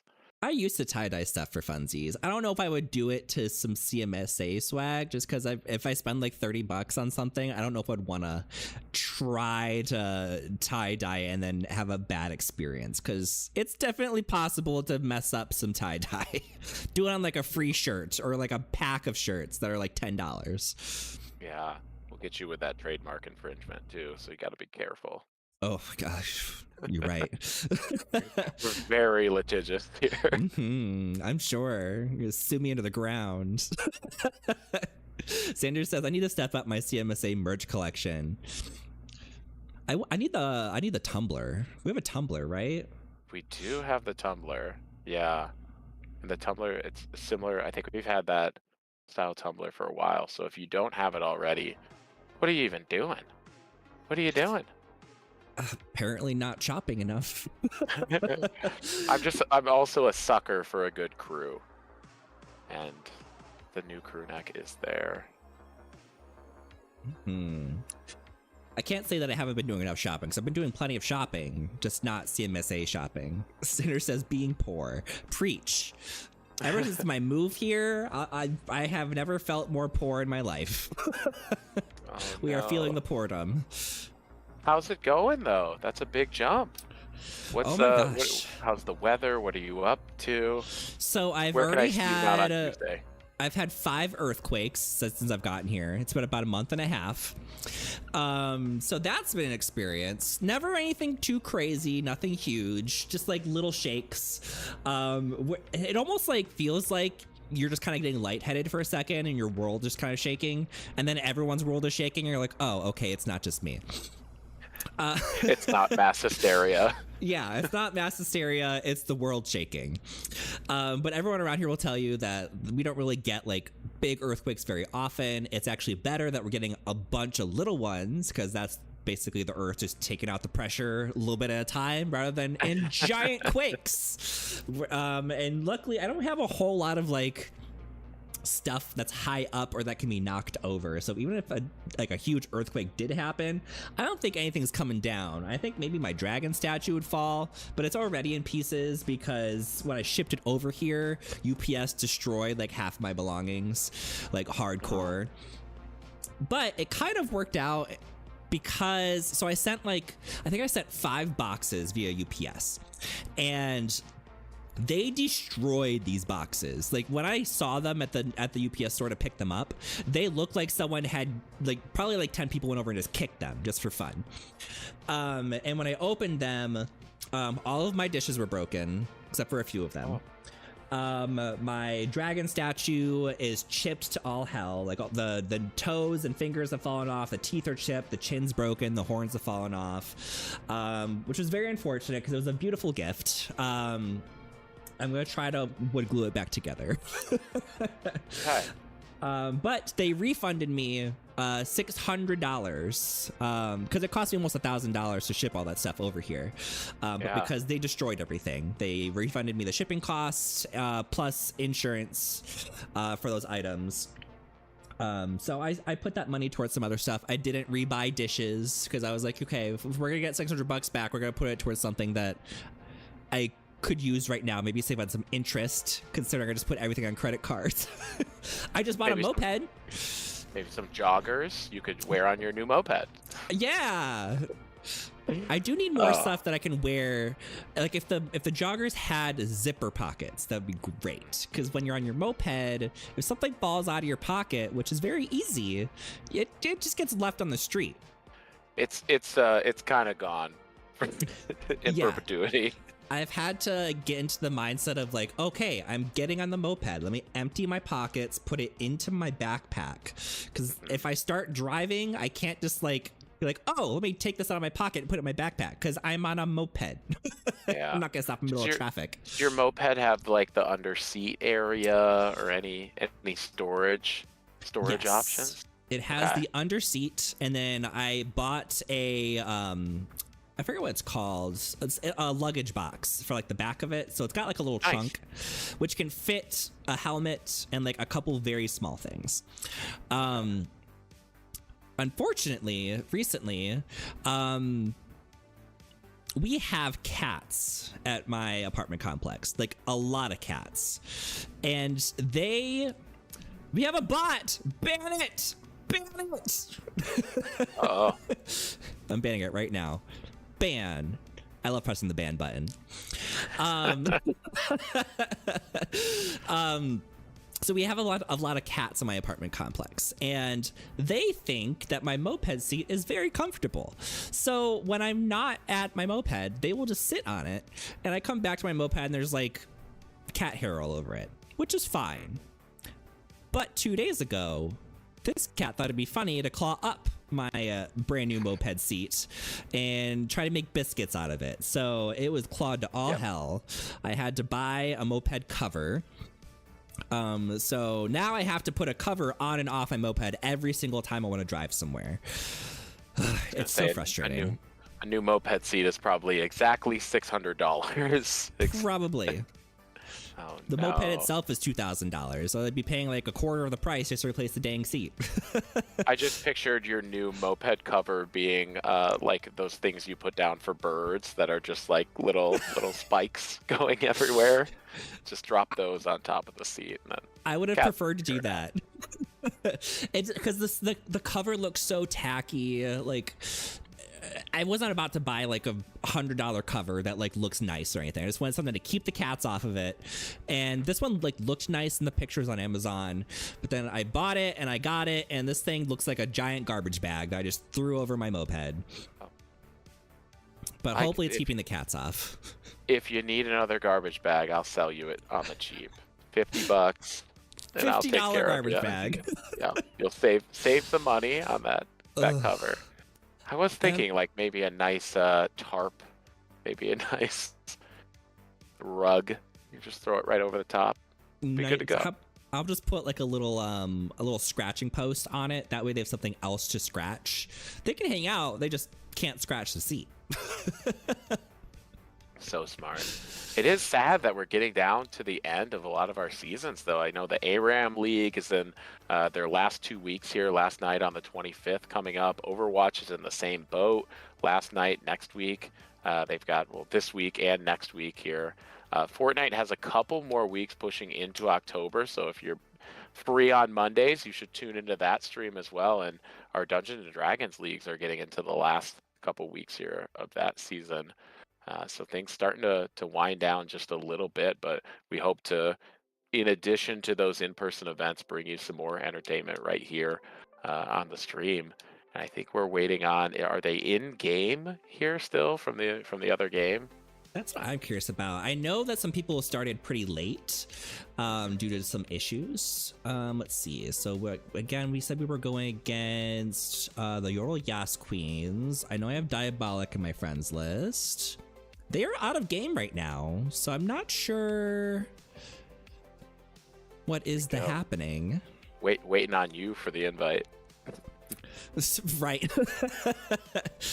Didn't you know you're supposed to do it all? I'm in charge. Since when was I in charge? Maybe someone else is having a connection issue. Let's see. Let's ask Diabolic. What's the T? Starting game soon? Question mark. We'll see. Give me the tea. Spill it, hunty. Oh, here they come. I just had to say something, and everyone's like, Yep. "Oh, okay." Ask and you shall receive. There it is. Mm-hmm. As much as Demand, everyone and likes. they will show up. Beautiful. So things we saw from last game, honestly, the coordination of Zon Zaddy's here, I thought was very, very, and yeah, it looks like just a couple of issues. The coordination in those team fights, once Caitlyn was getting, 2 kills early in the game, 4 kills early in the game, really, Tavi always willing to jump in and protect the Caitlyn. A lick and stick hitting just about every single dark binding you could get. Tender Kitty looking for those fights when they could. Rex putting out the damage, and Jabuzzi falling behind in the early game, looking for other ways to assist the team. And we saw even picking up a kill in the bot lane late in the game, just doing as Singe does and running behind everybody. So honestly, that team coordination, I think, is there. We just saw a Mundo that got a little bit out of hand. Yeah, I'm very interested to see who else Jabuzzi has in their champion roster, because we've seen the Singed, but I haven't seen them play it like other than that. I was a little sad to not see the proxying Singe, because if you're going to see Singe, then there's high expectations for that. You know, we're going in and we're going to proxy and we're going to be an absolute nuisance. They didn't really get that opportunity this time, so maybe we'll see it again. Maybe we'll see the Singed, and we'll see maybe them get a little less stomped in lane, so we'll get to see like the full Singed experience, or we'll see something fancy and new. And I like fancy and new. Yeah, half the goal of the proxy too is just to move that pressure towards that lane, give you extra vision on the jungler, know when somebody's roaming up there, because essentially you're selling your body to be worth no gold. Selling your body. Selling on the cheap here. But honestly, despite Mundo picking up some of those solo kills, we were still seeing Tavi and the bottom half of the map convert on getting those dragons, which is impressive, giving how ahead and how much control Clover on that Nefiri was putting on the opposite side of the jungle. Still had awareness that Nefiri couldn't come to those dragon fights and got ahead, which is really what kept them in the game for the longest time there. Yeah, if you can't get one objective, get the other one. If you're losing both of them, then good luck. They So are true. making a custom lobby, it looks like. They're having some issues with the tournament code. Okay. Good old indie company. We were talking about Riot last week, and I was like, we give them a lot of flack, but they have made a quality game that has evolved so quickly and so much over the past like 13, 14 years. I super appreciate that, so I'm not gonna dog on them too much.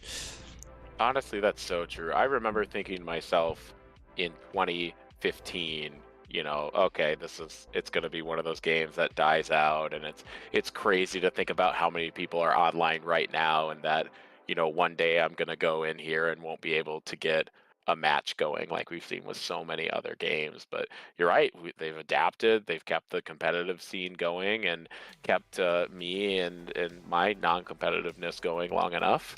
So it's exciting to have. And I don't know if we said it, but I'm here right now. Hello, it's me, Gunny, and I'm not Sam VC because he's currently playing in the Topaz League tonight. Oh, he's in Topaz? Oh my goodness. Yes. So we will not be coming across Sam VC in the Ruby matchups, because he's filling up in the Topaz League. So we'll have to check in with him during invitationals and see how that went. Not a problem. Mm-hmm. Oh, they accidentally made it so that there's only 3 bans each. Oh, a fun draft. We'll see how they manage it here. They might choose just to communicate with each other on bans, or they might just run 3 bans here. Yeah, we'll see. I'm gonna throw my coffee in the microwave and actually take a quick bio break while we're in Champ Select. So I'm gonna let you cover this real quick. Perfect. And it looks like they have made the decision to switch the game mode over so that we can get all of the bans.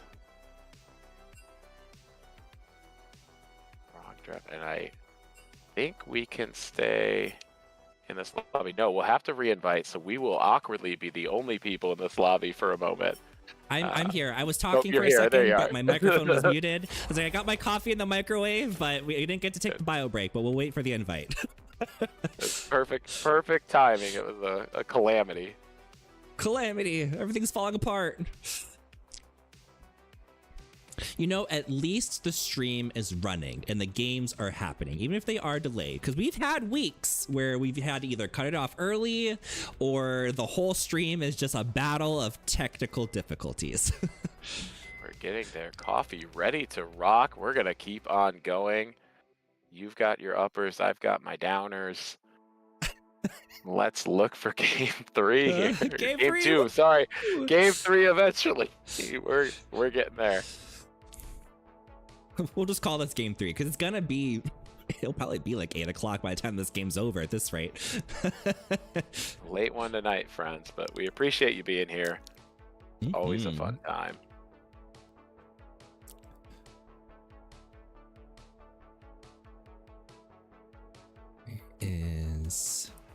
I love when it's Tuesday and I scroll through my friends list and it's just so green because there are so many people online for CMSA. And I think we did a check. I mean, this is the last week of the season. So if we look at, actually, do you have a guess of how many people we've had registered for this season now? For this season or next season? For this season alone. We haven't opened up season 16 yet. Including subs? Subs, yep. Subs and 130. Oh, we were at one point. We're at 154 strong right now. Wow. There's so many people. It's so many people, and it's honestly everybody coming together that got us to where we can have 3 leagues running. It looks like we have all 10 bans here available to us. Okay, now we're going to buy a break. Beautiful. Kudos to everybody out there for making this happen. It's been a fantastic season for me and everybody behind the scenes. As you see, not Misfortune banned out now. This is early ban to the Aurelian Soul. And interested to see if we have any of those bans that were let through in game 1 come out here. I know a lot of these players know each other pretty well. We do have a couple of subs filling in that might be a little bit harder to check on, but we do have Lick and Stick targeted here with that Morgana ban. That was a fantastic Morgana game in round 1. I'd rather be home anyway. And Aurora's going to drop as well too. So a couple bans spread out here across the map actually. And ban 5 going to come here. I also wonder if we're going to have that similar team comp that focused so heavily on kind of Rex and Tender Kitty's damage in round 1. It really kind of depends on if Jabuzzi goes for another tank champion. Similarly with Lick and Stick, we know there's a couple of strong things out there right now. We talked about maybe Senna earlier, but there it is. Ari going to go straight over confidently to Tender Kitty in the mid lane. I'm surprised to let him have that. And you know it's good when it comes through on the first pick for the mid lane. Oh, yeah.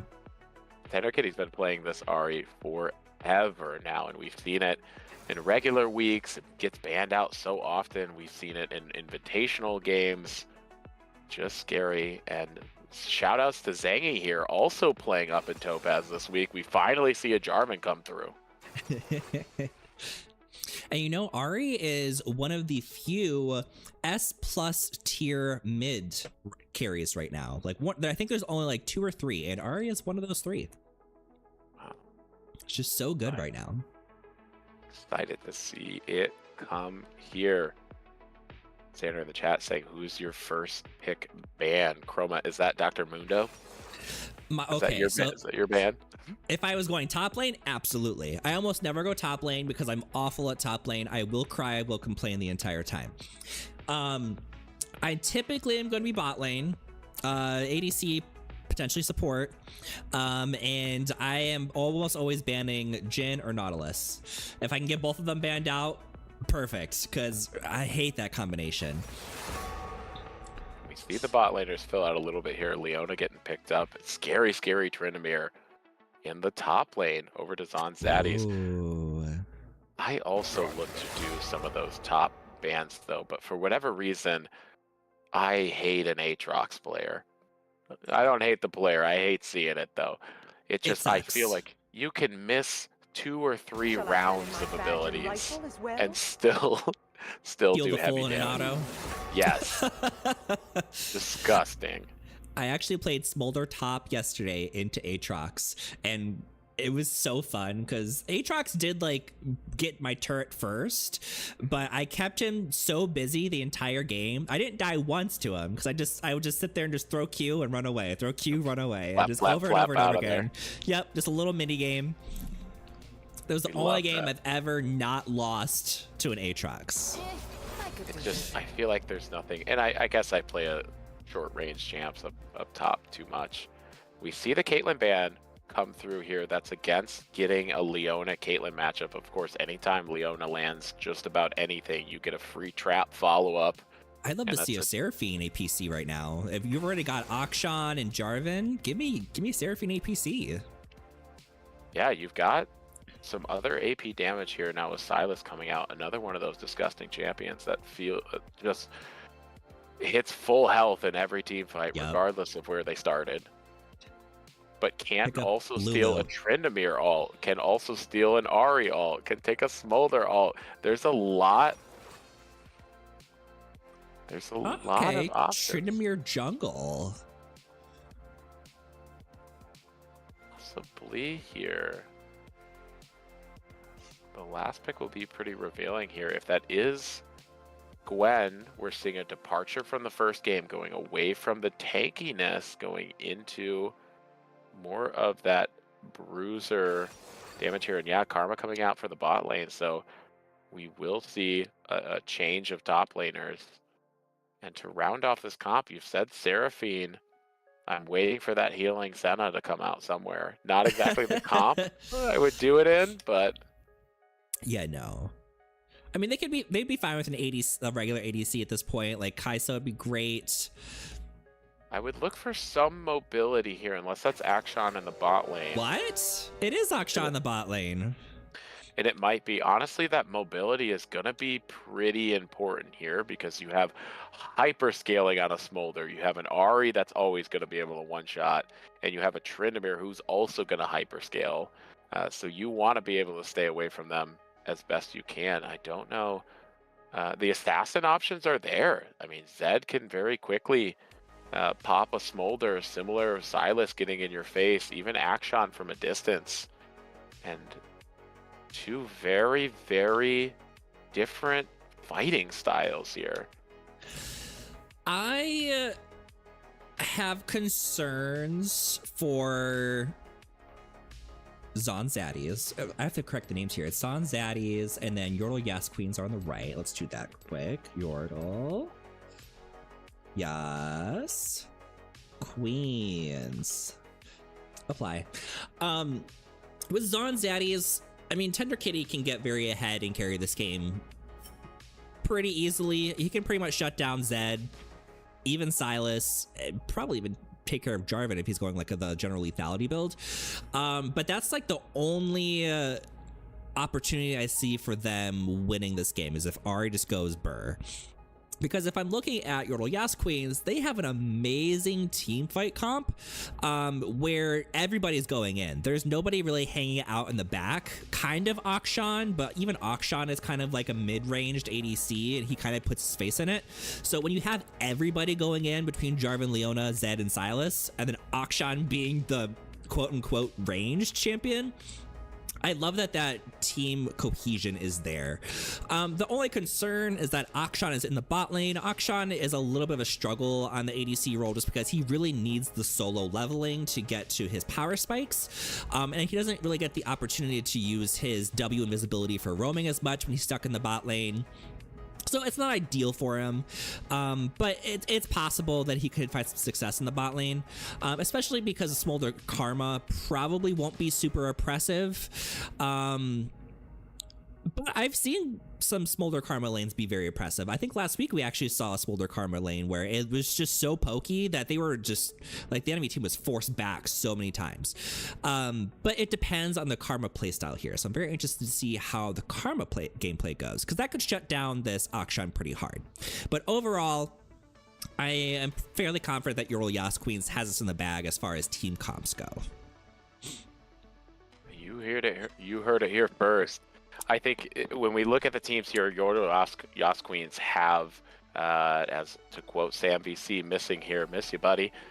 Not in that way, but we've got kind of some go buttons here. We've got some very obvious things to convert on. Jarvan goes straight in. Silas can go straight in.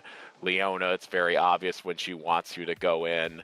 And, you know, Zed's kind of your wild card for picking people off. We saw last game a much more of a regular front-to-back team comp out of Zon Zaddies, where you know, ideally you had Tavi on that, Zach, who's a big, beefy front laner. You had Yone, who could cause disruption in the back line, and you had Caitlyn, who was going to auto everybody to death. That's kind of your standard front-to-back. What I like about their comp now is that they still have the option to play a little bit front to back with the Smolder, but you're not banking on having a beefy front laner now. You're looking for disruption from Tryndamere. You need the Tryndamere to get in and cause a lot of damage, become a nuisance in order for that Smolder to ramp up and sit in the back line. So this is a tale of how quickly can you kite out of the way with that Smolder before somebody gets to you. And it looks like we're having the same issues that a couple of other people are experiencing right now as we try to jump into this game. Small indie, we're working. A small indie. Let me just do a force close, Control Alt Delete, task manager. Apologies to anybody else trying to play games in general. I think we were just playing some ARAM games earlier today, and we had the same issues popping up. Run as administrator. We're gonna use our superpowers. Oh, there it is. Yeah, a couple other people experiencing connection issues. I know some of our, I think, Pearl games switched over into other lobbies. Seems, and if you're trying to join games right now, I don't want to put words in Dr. Riot's mouth, but it looks like initially the issue was kind of happening to everybody, and now I think it's happening to only some people, which makes me think that maybe we're working on a solution here and we figured out some of the issues, but we're going to try to jump back into that game. 5 Chroma casters versus the enemy team. There it is. And I think it dropped it for me again here, Chroma, so when it gets working, just let me know. Idea. Stream, go live. Now you can see what I was talking about. 5 Chroma casters versus 5 enemies. Oh, this is exciting. Is it 5 gunnies on the other side? Can we? The world may never know. 5v5 me, bro. Uh-oh. Lost connection to Champ Select. That's good. We're past Champ Select.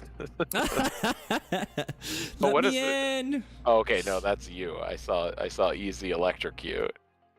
And I've been playing too much Pokemon Go, and I thought it said some other things. Oh. Uh-oh. I don't think it's gonna let me in. If I get back to this screen, that means unless, let's see, who is in that game? Unless they're not in game. Yeah. Where is Tender? With a T. I should probably just type it in. Tender Kitty. Oh, nope, they're out of game. They got dumped too.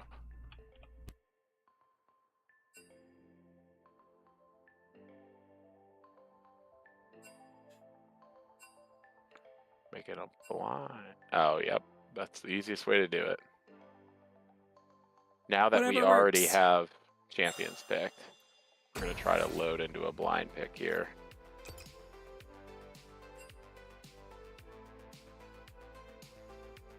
One more time. Like I said, it's only on Tuesdays during CMSA night that we're going to have Riot client issues. Might have to consult with our Riot contacts about the days they choose to update the servers. Right. They've only been updating the servers on Tuesdays forever, but they should change it for us. It's okay. Everybody jumping right back in here. Appreciate everybody following along, because if you're here, you're still getting those channel points, and I'm not seeing a bunch of giveaway tickets being claimed right now, but of course, always open to you while the stream is up. Might as well go for it. We got more swag coming. Someone has to redo the lobby on the other team. Oh no. What does that mean? IDK. Oh, on the other team from the person who set it up initially, perhaps? Maybe. It's cryptic. I don't know. If we keep having more issues, we might have another short stream. We're already getting to 7 o'clock. Team 2, we are. We're advancing very, very quickly here. 7 o'clock, of course, on the West Coast. Oh, yeah. I keep forgetting that we're on different time zones. It didn't sound nearly as bad for a second. Right. That sounds great.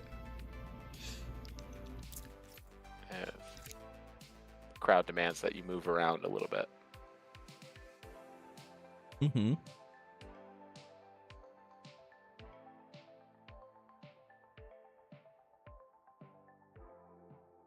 They got into their game. Just waiting for Lick and Stick and Diabolic Penguin to make their way in here. All right.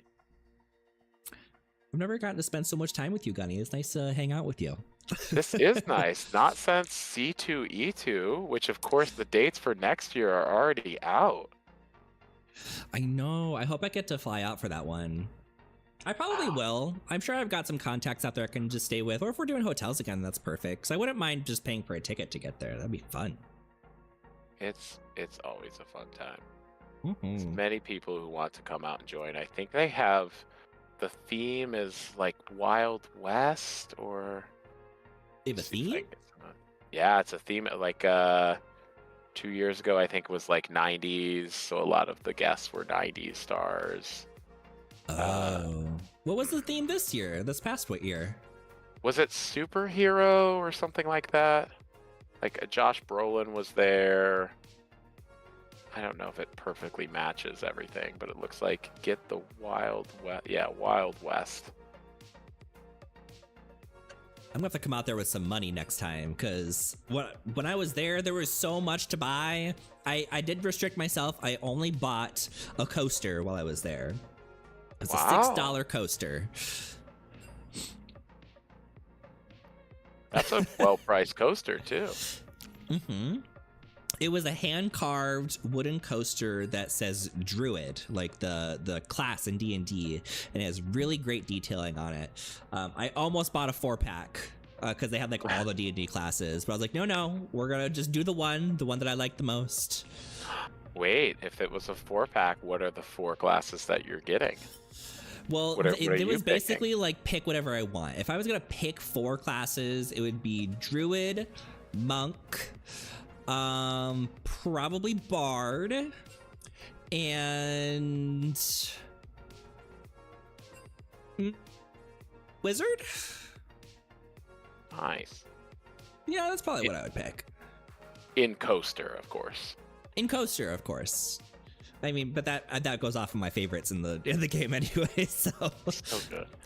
Very specific wizard classes, though. I think the only class I really enjoyed with wizard was probably the conjuring class, specifically because when I played a conjurer, my DM let me conjure things that you typically wouldn't be able to conjure, such as weapons like grenades.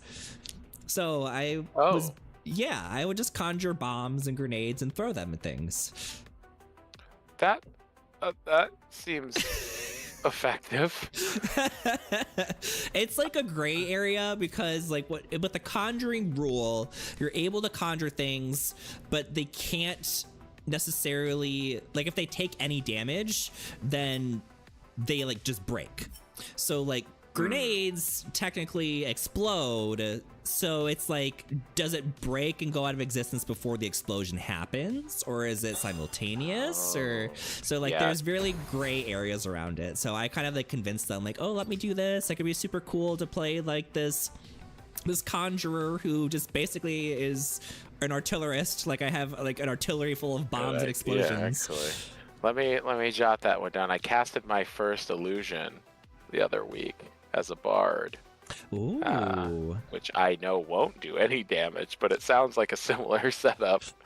And I'll have to include more explosive devices in my future illusions. It was so fun, especially because we were doing Curse of Strahd, and I'm not going to spoil anything for anybody that's going to run it, but earlier on you do go into this very specific house, and I would just chuck things through the window, and I was just like, whatever's like, in there, please die. we're coming in. We're coming hot. Oh no! Of course, you walk in and the amulet you were in search of is in pieces, and the monk you needed to talk to is an outline on the floor. Yeah. It's all right. They have some players having issues logging in. I think we're just gonna continue this cast of Chroma and Gunny play D&D. Right. So I we've can made talk it for hours into the about house. nothing. Yeah. Here we go. Chroma has officially blown up the interior of the building. Yep, I have officially blown up the creepy house at the beginning of the Curse of Strahd campaign. Excellent. The fire department is here. They're confused. What is your favorite? Oh yeah, let's do that first. Xander, tell us about your illusion. That's what Xander said.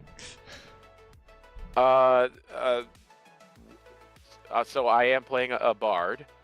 This is my first campaign, so take that with a grain of salt. But my character had a rough bard upbringing. They're a half-orc bard, and they were subjected to some situations as a kid where their father was the leader of a half-orc clan who pillaged quite a bit. And my character did not enjoy that, and became very sympathetic towards the humans, the full humans, and began picking up instruments and such and studying them, and thus beginning the path to barddom. But I think some of those repressed memories came up a little bit in our last session. So my illusion was actually attempting to protect some zombies that we were fighting against because my character was convinced they were still alive. There was a little bit of a mental break that happened. We've powered through it as a team, but my bard was in fact actively working against the group in that encounter. So he put up a door. He put up a door to try to shield the zombies from sight, which unfortunately, because it was an illusion, allowed some of his allies to stab through the door, which was a sneak attack because the zombies couldn't see it happen. So by trying to save them, I think he ended up murdering them only faster. It was a rough night for Ralph. It isn't a game of D&D if there isn't a little bit of therapy involved. It happened. He's working through it. he's working through it. Oh my gosh. We'll see what happens next time. My last campaign that I like DM'd and like had full control over, I was running it for the casters, like my little friend group, and I made sure they all gave me very specific background information on their characters, like their family, their loves, their dislikes, people who are important to them in general. And towards the end of the campaign, I made them basically all face their personal traumas. Like I made Chaotic, who was playing this league, I made him fight his sister, who I believe was under like some kind of mind control or something, and they had like a fight in like the house that they grew up in, and he ended up having to like take down his sister and ended up burning the house down because he caught it on, because he was a sorcerer and he just caught everything on fire. So it was an emotional experience. Yeah, right, kind of riding the tides a little bit. Yeah, I did that. I mean, it to me it feels like a really bad sign when week 1 is or week 0 is tell me all the things important to you. Yep, tell me everything that is important to you so I know how to destroy you. Fantastic. Mm-hmm. The worst therapist in town. I am here to cause trauma, not fix it. There it is, and I think we found the solution to all the issues. You just have to pre-pick in a couple of lobbies and then blind pick 6 or 7 times, and we're gonna get right back into the action here. Maybe Slight 2-minute break. Not out of the woods until we get past the spectator delay and then into the actual game, because it always crashes between this and the game. That's true. A little bit of a disconnect. Just thoughts and prayers. Yeah, we'll get to the prayers here. Some prayers in the chat. 2 minutes. 2 minutes. 2 minutes of praying. Let's go. We got this. We're manifesting. I'll cast an illusion. Please don't throw any grenades. That's it. Throwing a grenade. I'm gonna throw it over your door. Yeet. But again, and this is now looking at everybody we have here. This is Tavi on Smolder and Gwen on Rex. So a little switching of positions, perhaps. If this is accurate, now that I don't trust anything in the client right now. Right. Of course, on Action, we have enemy number 1. On Silas, we have enemy 2. Excited to see who those are. While we were talking about D&D and my conjuring thing, I actually have a list on my phone. This is from May 13th, 2021. So this is when I played this conjurer, but I made a list of things that I could specifically conjure. There was a bomb, dynamite, grenade fragmentation, grenade smoke, tangler grenade. Those are my big ones. And then I also summon things like ball bearings, crowbars, grappling hooks, locks, magnifying glass, handcuffs, and wooden stakes. Those are my commonly conjured items. Ball bearings. We're conjuring ball bearings. What is happening there? You just throw them on the ground, let everyone slip. Oh my god. Next year, and then banana peels and... Yep. I conjure 10,000 banana peels. Bam. Extra shout outs to everybody filling out their end of season survey. We love to see it. 57 of you already out there. I said there's 154 of you, so we're doing okay right now. Oh my goodness. It looks like we're loading into the game. If you have a second, make sure you venture on over to the announcements channel for League of Legends and fill out that end of season survey. Way to go, Pearly Girlies. The majority of you are filling out your stuff. I've read off that list, and Blaine says, "Why are you reading a list of my luggage I take on airplanes?" This is only things that will get confiscated. A live grenade. A live grenade. Oh my god. Welcome to Summoner's Rift. All right, we are in. Thank goodness. Yeah, I feel relatively confident we will get this game started. 30 seconds. Tavi, again, moving out of the jungle. Jabuzzi moving in there with Tryndamere. This is Tryndamere jungle as we look down. Potentially a quick invade here. Jabuzzi getting stuck out just a little bit. We'll drop the ward. It will get cleared, but we'll spot at least 3 people in the area. So that is Gwen top for Rex. Jabuzzi in the jungle with Tryndamere. Tenor Kitty picking up that first pick. Ari. Tavi taking the smolder. The only... Oh, as damage could come through. Tenor Kitty flight sidestep. That might have meant everything for staying alive. And the rundown continues, though. Silas will have another opportunity to stun here momentarily, but a little bit of movement speed buff. Caught out, but do you have the damage now? Everybody else has kind of walked away. And that's Zerahu on Leona. Dr. Fox getting love in the chat here on action in the bot lane. Moving up to the mid lane is Sam DeSeagle on Zed. Jerkle in the jungle on that patented J4. And Silas up top for Diabolical Penguin. Lickenstick, of course, supporting with Tabi on the bot lane on the opposite side. And Tender Kitty coming out with a little bit of damage against them, but a little bit of a kerfuffle in the mid lane as there's a lot of red health bars. Gwen said, take this, Silas. Snip, snip. Now's your chance to do it. Change that haircut now. Start working on cutting through those chains. I was saying that Akshan really needed those levels, and Akshan and Leona just missed, I believe, a whole wave? Or pretty close, too.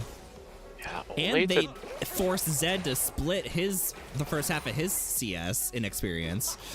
And a wide looping, not a gank path here. Going to look into the opponent's jungle. We'll see that they've already cleared the blue. That means Jerko will be quite ahead in this clear. As Rex continuing to put the pressure down, proving they can play well in multiple lanes here after being the AD carry in game one. Damage coming through, flashing for it. That's what you get for playing Silas. Sorry. First blood, I guess. And I wondered how that matchup goes towards the mid game too, because of course you gotta be near Gwen to make sure Gwen's not immune. And Silas, famously known for being near you, why they kill you. Yeah, you know, Gwen is very iffy in the sense of she's very inconsistent in the meta right now, but if she gets to her first item power spike, like significantly sooner than everybody else, she can spiral out of control pretty hard. Stacking well as Tabi Rex looking for another fight here. Might get the damage, even does get another solo kill. Yep, that's not what you want Gwen to have. No, and Wave pushing out for Penguin here. Rough spot to be in now, but Flash coming through here. Action on that level 3 advantage here. Level 3 on level 2 of Lickenstick. Does get it. Maybe a return kill. 1 for 1. The junglers now trading blows in the top side of the river. Scuttle is going over to Jerkle there. Again, Tryndamere a little bit behind now after hoping to steal something in the top or the bot side jungle early game. Tender Kitty staring down 2 right now. Says, I don't care. I'm very comfortable on Ahri. And the fights just continue in the top lane. Rex laying down the damage, though. We'll pick up a 3rd kill. I love how Rex is just so confident that they just walk past the Silas and just continue the fight. They're like, you're not getting out of here. I'm going to stand behind you, and we're going to fight. Whoever wins, wins, but we're having this fight. Yeah, Karma catches a root onto Dr. Fox now looking at the bot lane.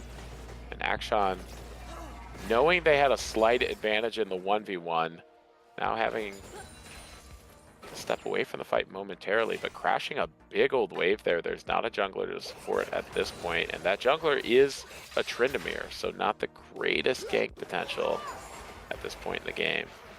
And it's already 6 versus the level 4 Silas. I feel bad for them.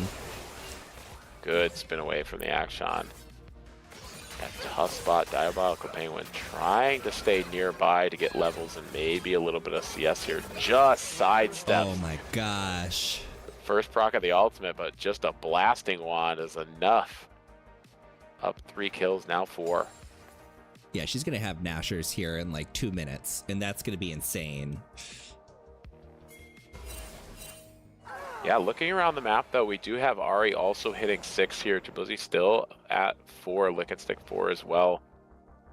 So level advantage actually over to Zonzaddi's here with Tender Kitty in the mid lane, though Sam DeSeagle just hitting 6 now on Zed as well. Getting the back off and pushing that wave in will go slightly further ahead on CS for the moment.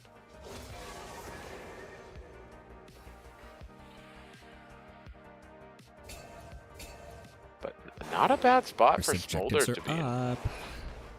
Djibouti going back, realizing there's a ward in there. At this point has started, but will be forced to walk out. Oh, he's scared off of it. He could still be doing it technically because Jarvan's up here, but he doesn't know that Jarvan is up here.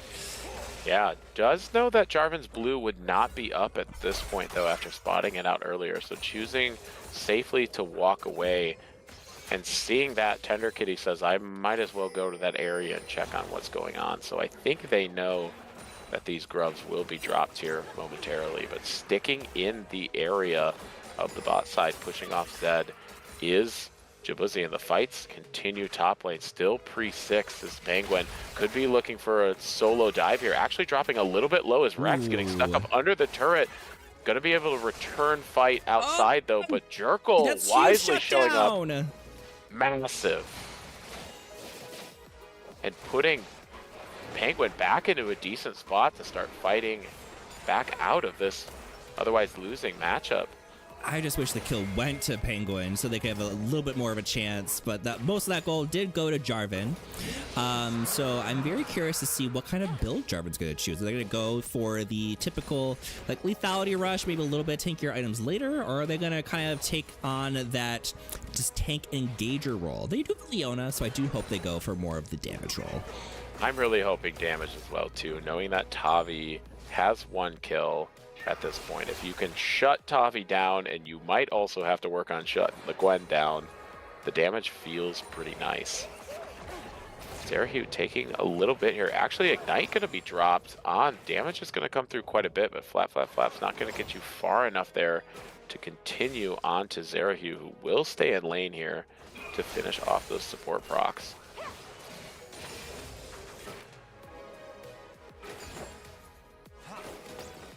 Dr. Fox doing well to manage this wave here, trying to push Tavi away, not knowing that Karma is not in the area, but when Karma is gone, Djibouti pushes up, gets caught out by the ward. But Djibouti wisely choosing to invest in the bot half of the map, knowing that Rex has this under control, but gets ulted. Cataclysm comes down, locked in. Down goes the Tryndamere. Oh boy. So Silas opted to purchase an Oblivion Orb right up front, which I think is kind of detrimental. But yes, the healing cut is nice against the Gwen, but their team generally isn't largely sustained focus, so I feel like he should just focus more on the optimal damage item to start off with. But who knows? We'll see how this goes. Could have, it looks like, just not enough to get the kill in there. Rex maybe getting out of this, will not. No dance, no nothing. Dies peacefully in the bush. And down goes Tender. Sam turning that, getting a lot of damage, almost getting the kill initially in that fight, both sticking in the mid lane and eventually coming through. Zed now 2 kills in this mid lane. But staring down a 5-kill Gwen on the other side, and we're seeing a fight breaking out here. Tavi going to put through a little bit of damage, is out of mana at this point, has to focus on one, can't decide who. Zerahu dropping low, getting a good flash into the second bush. Ward in there, but doesn't have the range. Flap, just enough to come through. A little bit of damage, but not enough to follow up. And flash for flash there, maybe advantage to Zerahu, but Tavi and Lickenstick able to shove them out of lane for the time being. Zerahu is out here making me want to play Leona. Oh, it was a great flash into the other bush. Maybe not knowing that there was a ward there, but it was still got you out of range. Jerkle wisely saying, I don't want any piece of this Gwen either. Oh no, she's already got her Nashor's Tooth. She is ready to fight. Now in a her ult is down, so... Cataclysm is back up, though. It's enough to... Burning? No. No, he's fine. Undying Rage comes out here. Stay away. Oh, no, don't go back in. It's the heal. And more damage. Sam DeSiegel looking for the ult there. Won't have the damage to drop Tender Kitty, though, but asserting some pressure in the middle. What a crazy fight. 1v1 into a 2v1 into a 2v2. But honestly, good for Silas here, getting back some kill pressure here, trying to fight to keep back up in CS, and we're seeing discrepancies. Top lane goes to Gwen and Zon Zaddies, but Yordo Yas Queens ahead in the jungle position, still maintaining, and it just goes back and forth down the board from there. We've got another minute before Dragons. 6 grubs going to Yordle Yas Queens. That is great. And you know, the Gwen being so ahead is bad for Yordle Yas Queens, yes. But all of the kills are on this Gwen right now. Whereas if you look at Yordle Yas Queens, they've got kills spread out across the board in a very good way. And they have much better team fight potential. So I'm not marking them out of the woods at all right now. Like, Yordle Yas Queens is actually snowballing out of crazy, like, really well right now, in my opinion. Yeah, honestly, this is a little bit reminiscent of game 1, where we thought Zon Zaddies were a little bit behind on blue side. But in that game, you had Mundo running down the top lane, and you know, you don't necessarily have that here because you were not the same spread here. Nobody significantly pushing turrets except for Rex here, bearing down on taking the first one. Gwen being very smart here and going for the Ninja Tabi. They are almost an entirely AD team aside from that Sylas, and Sylas being very behind, especially on items, having to rush that Oblivion Orb. There isn't going to be a whole lot of AP damage coming down. So if they can grab a little bit of armor, I think that'll put them in a really good spot. Yeah, probably enough damage or enough gold to finish it off. As Jerko and Jabuzzi going at it here. Jabuzzi, knowing they have some help in the area, spins back towards Zerahu, gets stunned up for a moment, will eat some damage out of the AD carry, but fight continues on the north side as Jerkle picks up one into Tender Kitty. That's Tender Kitty down. That signals time to run for Zon Zaddies. Lick and Stick going to eat a little bit of this damage here. No additional jump for Akshan to move forward. And positioning battle 1 for this dragon over to Yordle Yas Queens. All right, so 6 grubs and it looks like 1 dragon, whereas Zon Zaddies has 1 dragon at the moment, but they also do have a turret. They turned top turret. Pulled through there on top. That was the first one to drop. It makes the gold even, so there isn't a huge advantage on either side at the moment. Just a slight advantage toward Yordle Yas Queens with the 6 grubs, and the fact that they have their kills spread out. So right now, Tryndamere and Ahri are struggling a little bit at their 0 and 3. The next fight here for this top lane is going to matter quite a bit because Penguin is forced to be way far away from turrets at this point. And knowing that we have Jerkle moving to the north side of the map, maybe to protect, getting caught out a little bit here as Penguin, as Tender Kitty's right there, jukes it just beautifully. Damage coming through, misses on the connection, but a little bit more damage as we're jumping around. This is Spirit Rush versus Spirit Rush. Continuing the fight towards the tower, gets charmed up momentarily, misses a That's Bull here, but will get the damage out of the queue and drops the mid laner here. Tender Kitty going down as the fight continues. Jerkle looking to run out of here if possible. Yeah, that is one alt you do not want Sylas to have, is the Spirit Rush. Yeah, missing multiple abilities, but it did not matter because the re-engage potential is always there. Mom is being called by Tavi, but Zerahu says, sit still for a second. And the dragon fighting to stay alive here will turn around and take one. Zerahu gonna have enough damage. No, the flash coming through with the triumph, gonna survive here. Snip, snip. Out is Conquer the dragon. has procced. That's it, but a haircut happening in the mid lane. Tender Kitty comes right back towards the bot lane after the death on the north side. Won't be able to hit Zerahu here. There's no dragon to fight for at this point. There is a Rift Herald available on the top side. Hunting. Scissors out. That's a free double kill. She said, I run with scissors. Oh, they're all coming for you, girl. Oh, no. Good juke said, all there. right, let's do it. Let's do this. Gwen is immune. Ooh. Gwen runs with scissors on the side of a pool. Oh, no. All right, we're bringing Sylas back into the game. He's getting enough gold to afford his first item now, it looks like. Yeah, honestly, right back into it, despite the CS discrepancy. And this is a chance where Jabuzzi says, you know what, I can walk up, I can look for this Rift Herald now, try to turn back some of these neutral objectives. Tavi going to take a ton of damage here from Sam to Seagull. Good Zed play and a stun up will get the damage there. A little bit of touch from Zerahu on Leona. Doesn't steal it. just sits you still while you die. Just sits you still. I wonder how the Silas ult works with Karma. Oops, sip snip. Oh. I'd have to look at that one. I don't know that one. Jabuzzi now starting to scale up. I think Jarvan wins this fight. I think so too, and the spin away is not going to be able to help you. It used to just pick up a couple of those Gromps, but 3v1 into your Leona is not what you want to see. Poor Protector. Sandra said, when I'm just listening, you remind me of listening to baseball games on the radio. And Blaine says, take me out to the Rift game. Oh no. Zed goes back to your back line.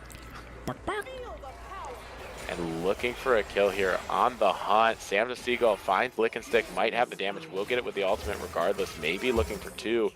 But Rex not stopping the fighting, finds Dr. Fox on the other side here. Bot lane looking to fight, catching some damage from the Akshan, who will survive under this turret. And they just keep sending the whole team to collapse on this Gwen, and that's what they need to do. Keep her down. Don't let her bully anyone. Sopon to replay. Will get the kill though. Don't touch scissors, kids. Don't touch the scissors. The out of poking range. Oh, what a grab here. Diabolic Penguin now finding Tenor Kid. He won the matchup in the jungle earlier. Oh, he's gets got the Spirit Rush. That's like the one ult you do not want him to have. Yeah. The Tryndamere ult wouldn't be bad either, but Tryndamere that ult's is like pretty good, really too. good. Yeah, the Undying Rage is pretty nice. Looks like Pacifism will take over momentarily. We know Diabolic Penguin looking for an angle to start this fight. Doesn't know if there's anybody behind that could roam over, and there are several. So Tenor Kitty just needing to pull this fight out momentarily. Everyone's collapsing on this Silas, and he knows it. Yeah, we'll lose Dragon for this, though. So trading Silas. He said that Ari looks like a snack, though. Come here. Oh, not quite. Oh. Cannot understate how important that charm was. But a terrible... This Gwen, again, not the jungler. Willing to fight for this dragon, though. So much damage. She just got to distract while her team takes topside. Yeah, and I'm willing to give the dragon at this point. You could turn around and fight either of these two people. And you do have kill potential. Tenor Kitty dropping low here. Tough fight into Sam the Seagull. Flash for flash. Zed gets the damage out, though. Can't connect. Running with scissors. Rex breaking all the rules. And they're loving still this running this Rift Herald up top. And what a great rotation. So we have, you know, Tryndamere, not necessarily the most common jungler, now getting potentially a kill, staring down their own Undying Rage from Diabolical Penguin. Will spin in, didn't need to. Yeah, I think the kill was actually from the Rift Herald there. Maybe didn't need to go in, but we are seeing a conversion of this Gwen advantage down towards the bot lane quite a bit, which I love to see from Zonzadis. Baron makes its way onto the map here. Yeah, and Gwen's just down here drawing the whole team down. And on the other side of the map, you still have a Tryndamere who might not be winning the 2v1s right now, but is still a Tryndamere and will be able to split push. So 1-3-1 options are pretty rampant for Zonzadis. Rex eats an initial ultimate, will drop. Here comes the rest of the team. Cataclysm through, might not be able to pick up another. Not a lot of damage unless Tavi wants to walk up, but wisely choosing to get out of there. Leona looking for ultimate, might catch the tight area to be in. Goes in deep here, doesn't know how many are around the corner, but there's Jabuzzi on that Tryndamere. Gonna be able to assist in this fight after getting stunned. Will walk straight up and pick up the kill. 300 gold back over, and Tryndamere right back in this game now. And, you know, a Tender Kitty out here making the right decisions in the sense of like when to start the fights, but just doesn't have the damage to back it up just yet. Being 0-7, that's rough. Like because like as Ari, you feel like you should be able to assassinate somebody pretty easily. Like when you catch out a Zed like that, it should go down pretty quick. But just being in that really rough position where everyone's at 3 items or 2.5 items and you're just working on your second one, it feels bad because you basically just have to sit back, throw charms, and don't go anywhere near the fight because you're just gonna die. Yeah, a correct choice, I'd say here, looking for the Zanya second as Tabi taking a bunch of damage. Will eat the Ignite, but will survive just fine. Kind of forced. You mentioned earlier Gwen picking up the Ninja Tabis is the correct call. Those plated steel caps, I think that's true, but could be forced low here. Also forces your mid laner to take a little bit of defensive second item in Zanya's as Rex fighting through this 1v3 won't have enough to be able to drop anybody, but definitely a valiant effort. Yep, your Yasqueen just has to keep sending the 3 people to kill her as she keeps trying to split push, and I think that's going to work out for them. I can't decide if I want Zon's Zaddies to group up for like more team fights, or if Tryndamere should split one side while Gwen splits the other side, and then Ari, Smolder, Karma just kind of A-ram it. Yeah, honestly, I think that, and Djibouti just doesn't make the wall there, will drop. And potential for Baron here. I think 1-3-1 is the play. I think it was the play maybe 1 or 2 deaths ago as well. Problem is we weren't all pushing at the same time, which is what allows the Rex to get caught out. The fights go 1 by 1. Penguin just creating separation initially. Won't have the damage to survive this one. Tabi picking up another kill. Huge for the Smolder to keep scaling. And now this Baron push doesn't look nearly as good. Lick and Stick landing everything, of course. Just as we saw in game 1, Jerkle pushing in deep. Will get the Cataclysm. Catches both in it momentarily. One more knock up. And is that Zangy? Zangy squared? Zangy 2.0? Ooh, got the teleport from Tender Kitty. They just have to land the charm, let the Gwen do the work. Force the flash out early. Charm still available. Spirit Rush forward. Oh, just swing and a miss. Good look. Trying to anticipate some movement there. Throws it out a little bit to the right. Still ends up dropping one. The Gwen trying to limp out of here. Will get the heal, will survive. Dr. Fox playing a dangerous game. They so really is want Rex. that Akshan. And they're going to get it too. Gwen is immune. Pussy says, I want a little bit of this action too. Playing into a level disadvantage here. That's a 4-level disadvantage. But maybe has enough to get a touch. No, just kidding. I've got triple dashes here. Plus my own. Oh my goodness. Spirit Rush Silas. So gross. Lick and Stick so comfortable on these champions that have hard CC. Great at landing. Clover says, I'm so close to 1,000 points. So close to a raffle submission. And Dragon looking to nod up Dragons here as Djibouti continuing to stay focused on those objectives here, and I think has the pressure to do it this time too. Team rolls in and hopefully rolls out just as quickly. Maybe overstepping just a little bit. Sam Siegel says, hey, nice to meet you. Let me get some damage in there. Nice to meet you. And here comes that Gwen we've been so scared of. Drops one. Undying range available, will stay alive for a second, gonna get damage on the Sam Seagull, but flashes out to the other side, flashback on there, but will get dropped by the Zed. Even on the deaths here, 1 for 1 on either side. And it feels... but the Gwen just isn't doing well in these team fights. They're just focusing her too hard. No one else is really scary enough to have to focus. So I do, like we were saying, think that they should be more focused on the 1-3-1 and keep their distance from these team fights because they lose them hardcore. Yeah. And honestly, putting some faith back into that Smolder now, finally hitting that point of the game where they're scaling up. Manamune almost there at max stacks. looking to push down He third is item. at 202 smolder stacks, so he is very close to execute range. Yeah, that's going to be a huge turning point, as next dragon is not but 4 minutes away, and we've already seen one failed Baron take. Both teams looking for those neutral objectives, neither with massive map pressure right now, as turrets look pretty even across the board. You have a 2k gold lead favoring Yordle Yas Queen. It's very slight, almost a full item. 6 grubbies favoring Yordle Yas Queens, and then just 2-2 on the dragons. So not like a huge favor towards Yordle Yas Queens, but a little bit.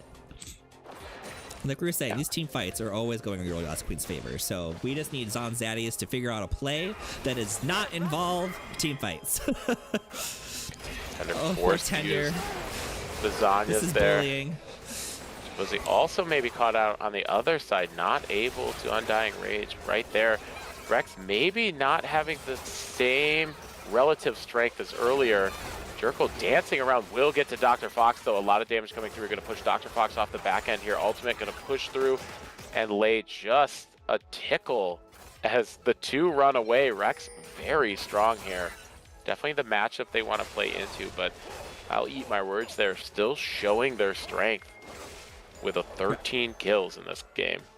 We got some braggers in the chat. We got Blaine saying, I have 32,000 points. John's like, I have 60,000.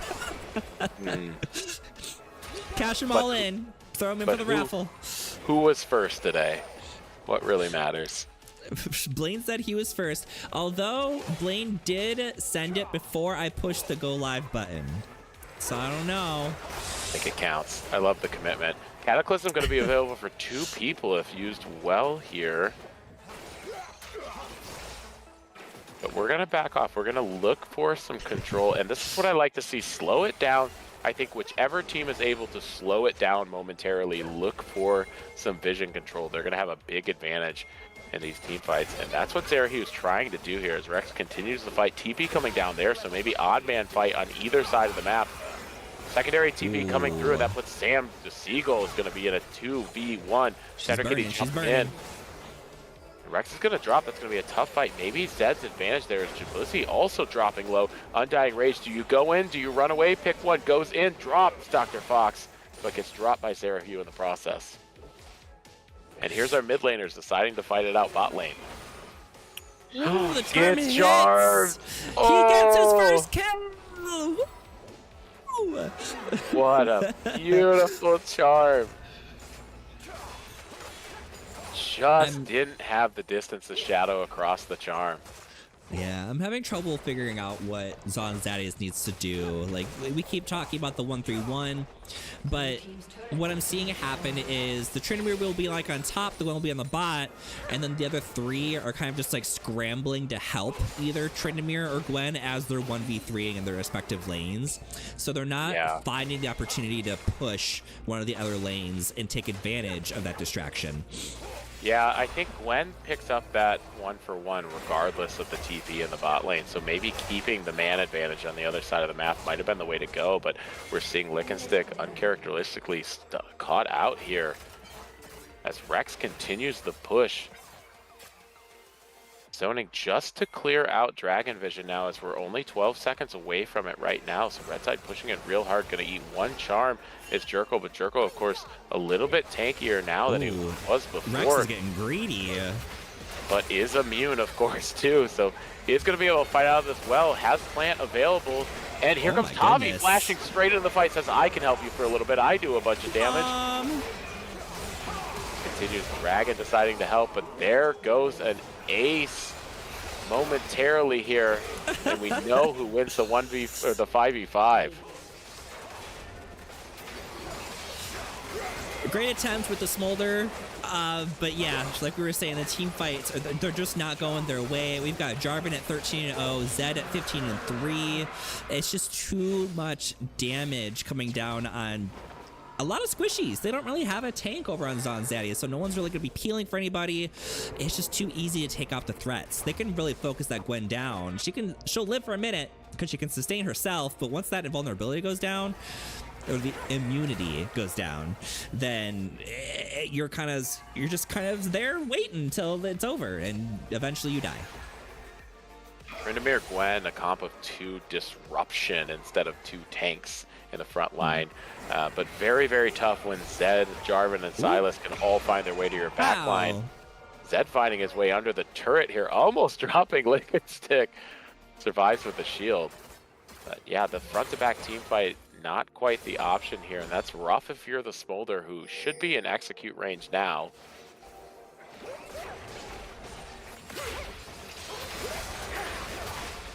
Tender just caught out. Run, Tender Kitty. Run from your other Spirit Rush. Hits the charm, gives it to Jerkle. Says, you don't need this. But here you go. And we're seeing Silas. Good work clawing their way back into this one as Diabolical Penguin doing what needs to be done to pick up some of these kills on the back of Jerkle, going straight over the wall with the Cataclysm.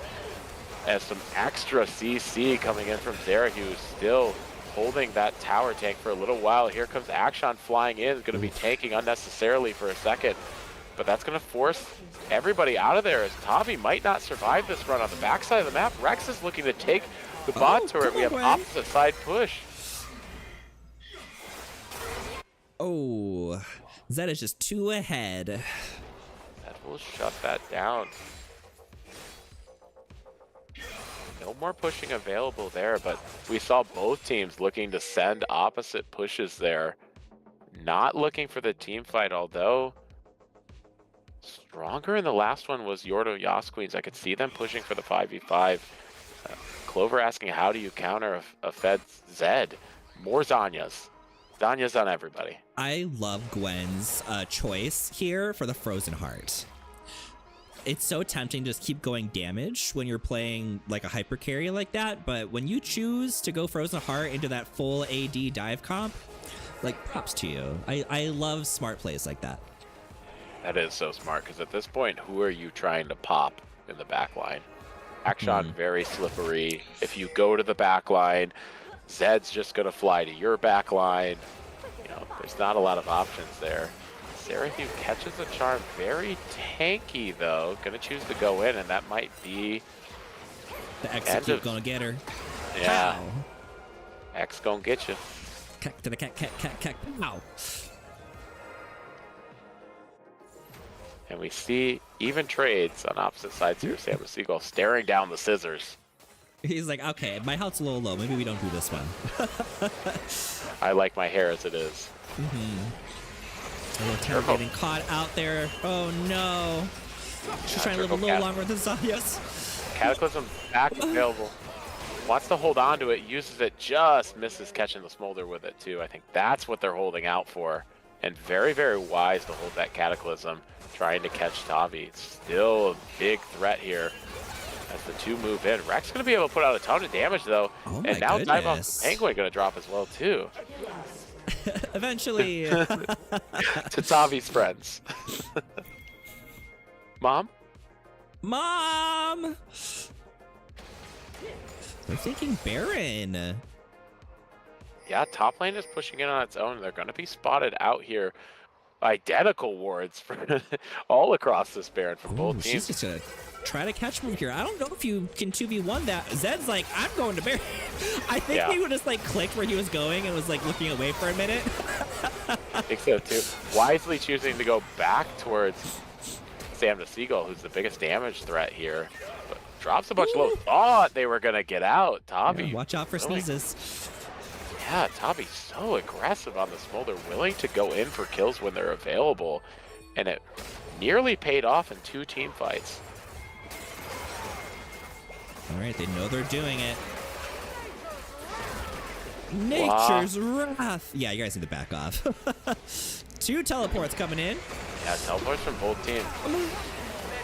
Oh no. Penguin caught out in the middle of this though. Spirit Rush will get you out. You might not want to touch those. Might as well call him Ari at this point, because he's living on that Spirit Rush. Yeah, meanwhile, Jabuzzi securing another dragon here. Gonna nod it back up at 3. Very wise play. Yeah, don't let them get that soul. very strong. Gonna drop Lick a Stick here. Twisty looking for a little bit more. If they can get one more turn, they might have gotten it, but perhaps not available. Just the ultimate. Yeah, Yori's Queen just needs one more team fight where they can just take out the Smolder, and then they win the game at that point. They do have all 5 here for this Baron. And we've only got 2 alive on Zonzaddies. It's the 2 carries, though. So let's see if they can output the damage here. Of course, they're going into people who can pop them very quickly. Rex playing forward, Tavi to the back here. This is the front to back, and it's a 2v5 front to back. There's a double kill over to Tavi, who will drop in the end to Sam the Seagull. Rex goes down as well, and Baron gets picked up by Jerkle. Maybe worthwhile in the end for the Yordle Yas Queens, but a great fight from Zonzaddies. Seriously. Like, if you're gonna get Baron, we're taking 3 of you with us. Amazing. Oh, but a big Cataclysm catches both of them. Tenor getting forced to run away here. Sam the Seagull, not something you want to mess around with, even with Cataclysm gone. This is a lot of quick damage available, and I don't know if you're going to be able to clear those minions quite fast enough. We'll have Undying Rage here, but doesn't even give him the chance. So scary. And now this is the 2 members with Baron pushing down very hard.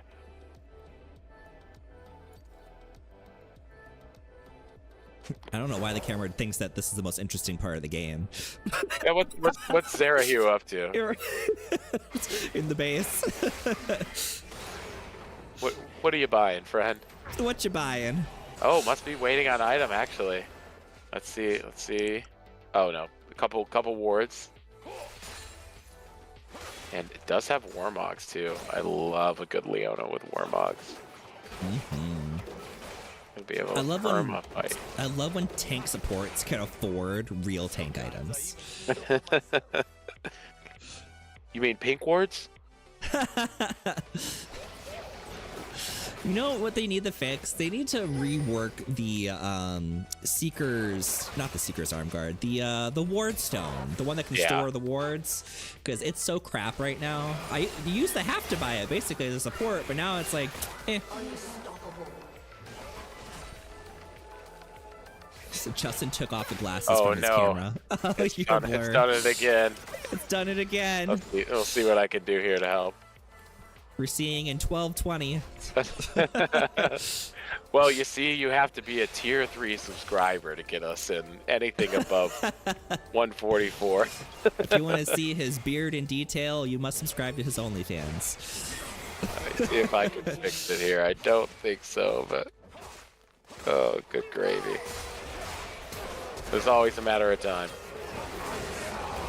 Demacia, Mom! Here's out, and that's 3 of your Baron allies push. done. Every Gwen's time trying to do something. That comes down to Rex and Tavi here, and Tavi not going to be able to do it alone. That's a lot of people down here on the bot side. Does pick up the kill as Rex, but you cannot base race this, friend. This is 4v1. Unless Tenor Kitty can hold here, does get a lot of damage into Dr. Fox. Immediate Zanya. She's choosing to go back. Flash. Yeah, forced to go back here and defend. This could be a final push here.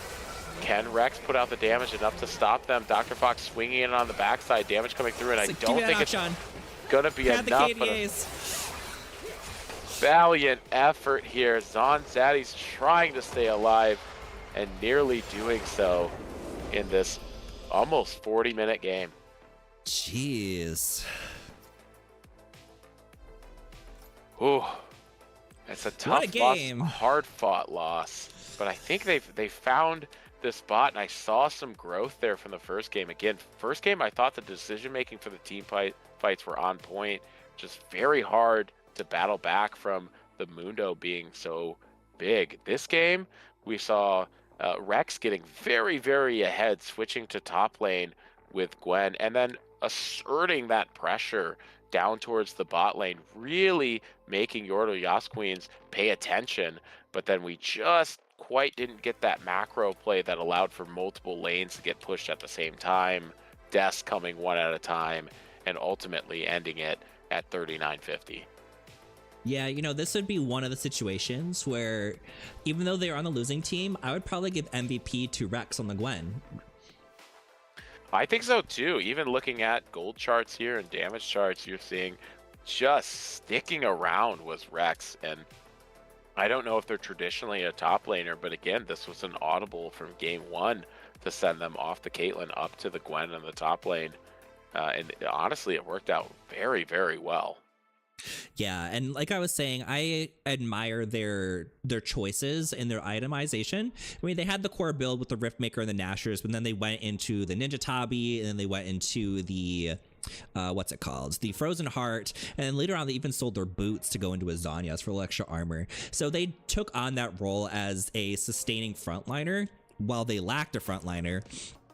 So I really appreciate that, on top of the decision making to take on those split pushes. I think they were doing the right thing. The team coordination as far as committing to the 1-3-1 didn't really follow through, which happens. But we saw the effort, and I think they definitely deserve the MVP. So congratulations to Rex on Gwen for earning MVP, even though they were on the losing team. What an accomplishment. I think they actually said that they are done after that one. Yes, they're not going to do a third game, which I am cool with because it is almost 8 o'clock my time, aka 10 o'clock your time. So it's pretty late. Getting up there. It's getting up there. So thank you so much, everyone, for watching. Is there anything that we need to talk about? Let's see. We had end of season surveys come out. You said we got like 60 people already who did them. 68 now, and if you haven't already, we're gonna draw for some end of season prizes here in a little bit, so head on over to the league lobby VC. We'll probably do it in there if you're in the Discord, so make sure you fill out your survey. If I pull your name and you're not on the survey, it's just real sad. We give a prize to somebody else. Sad panda. Is this so? What are the prizes like? We're gonna go with some good old RP for everybody. You know who needs a little bit more money? It's Riot. That we need to get them out of that indie state and help them fix the issues they're having today. We gotta give them our money, give them our love and support, thoughts and prayers. Right. Chrome, I appreciate you for having me and for helping out this whole season here. It's a lovely team we have here. That's season 15 just about in the wraps, except for invitationals. Which feels like a whole nother season in itself, because we've got 3 of them this year. We've got Pearl, then we've got Ruby, then we've got Topaz. We have so many guest casters. We have extra producers, cameramen. Camera people. It's gonna be such an exciting next 3 weeks. I'm interested to take the week off next week and see the debauchery and the antics that is going to be Pearl, because they are the most fun group of people I've ever met, and I can't wait to see what happens next week. And then what happens in Ruby and Topaz when I come back. Thank you so much for having me this season, and I'm looking forward to next season already. I can't wait to see what happens as far as developments for the competitive leagues we're talking about. Yeah, keep your eye on the announcement channels, because we are going to put out whenever we have our new competitive leagues. We've had a bunch of people reach out to join. If you're interested in playing, we always say that our regular league is competitive light, that we're here to, of course, play the game, but mostly to have fun and hang out with everybody. But we are putting in some true competitive leagues to go out, competitive teams to go out and match up against some other high competition out there. So could be some people you saw today. A lot of people from the Topaz League have also reached out to join those teams. So more information to come, but super excited to have some groups out there to represent everybody in CMSA on a very competitive level. 100%. Well, that is the end of the season. Thank you so much, everybody. We will see you for invitationals next week for Pearl. Goodbye.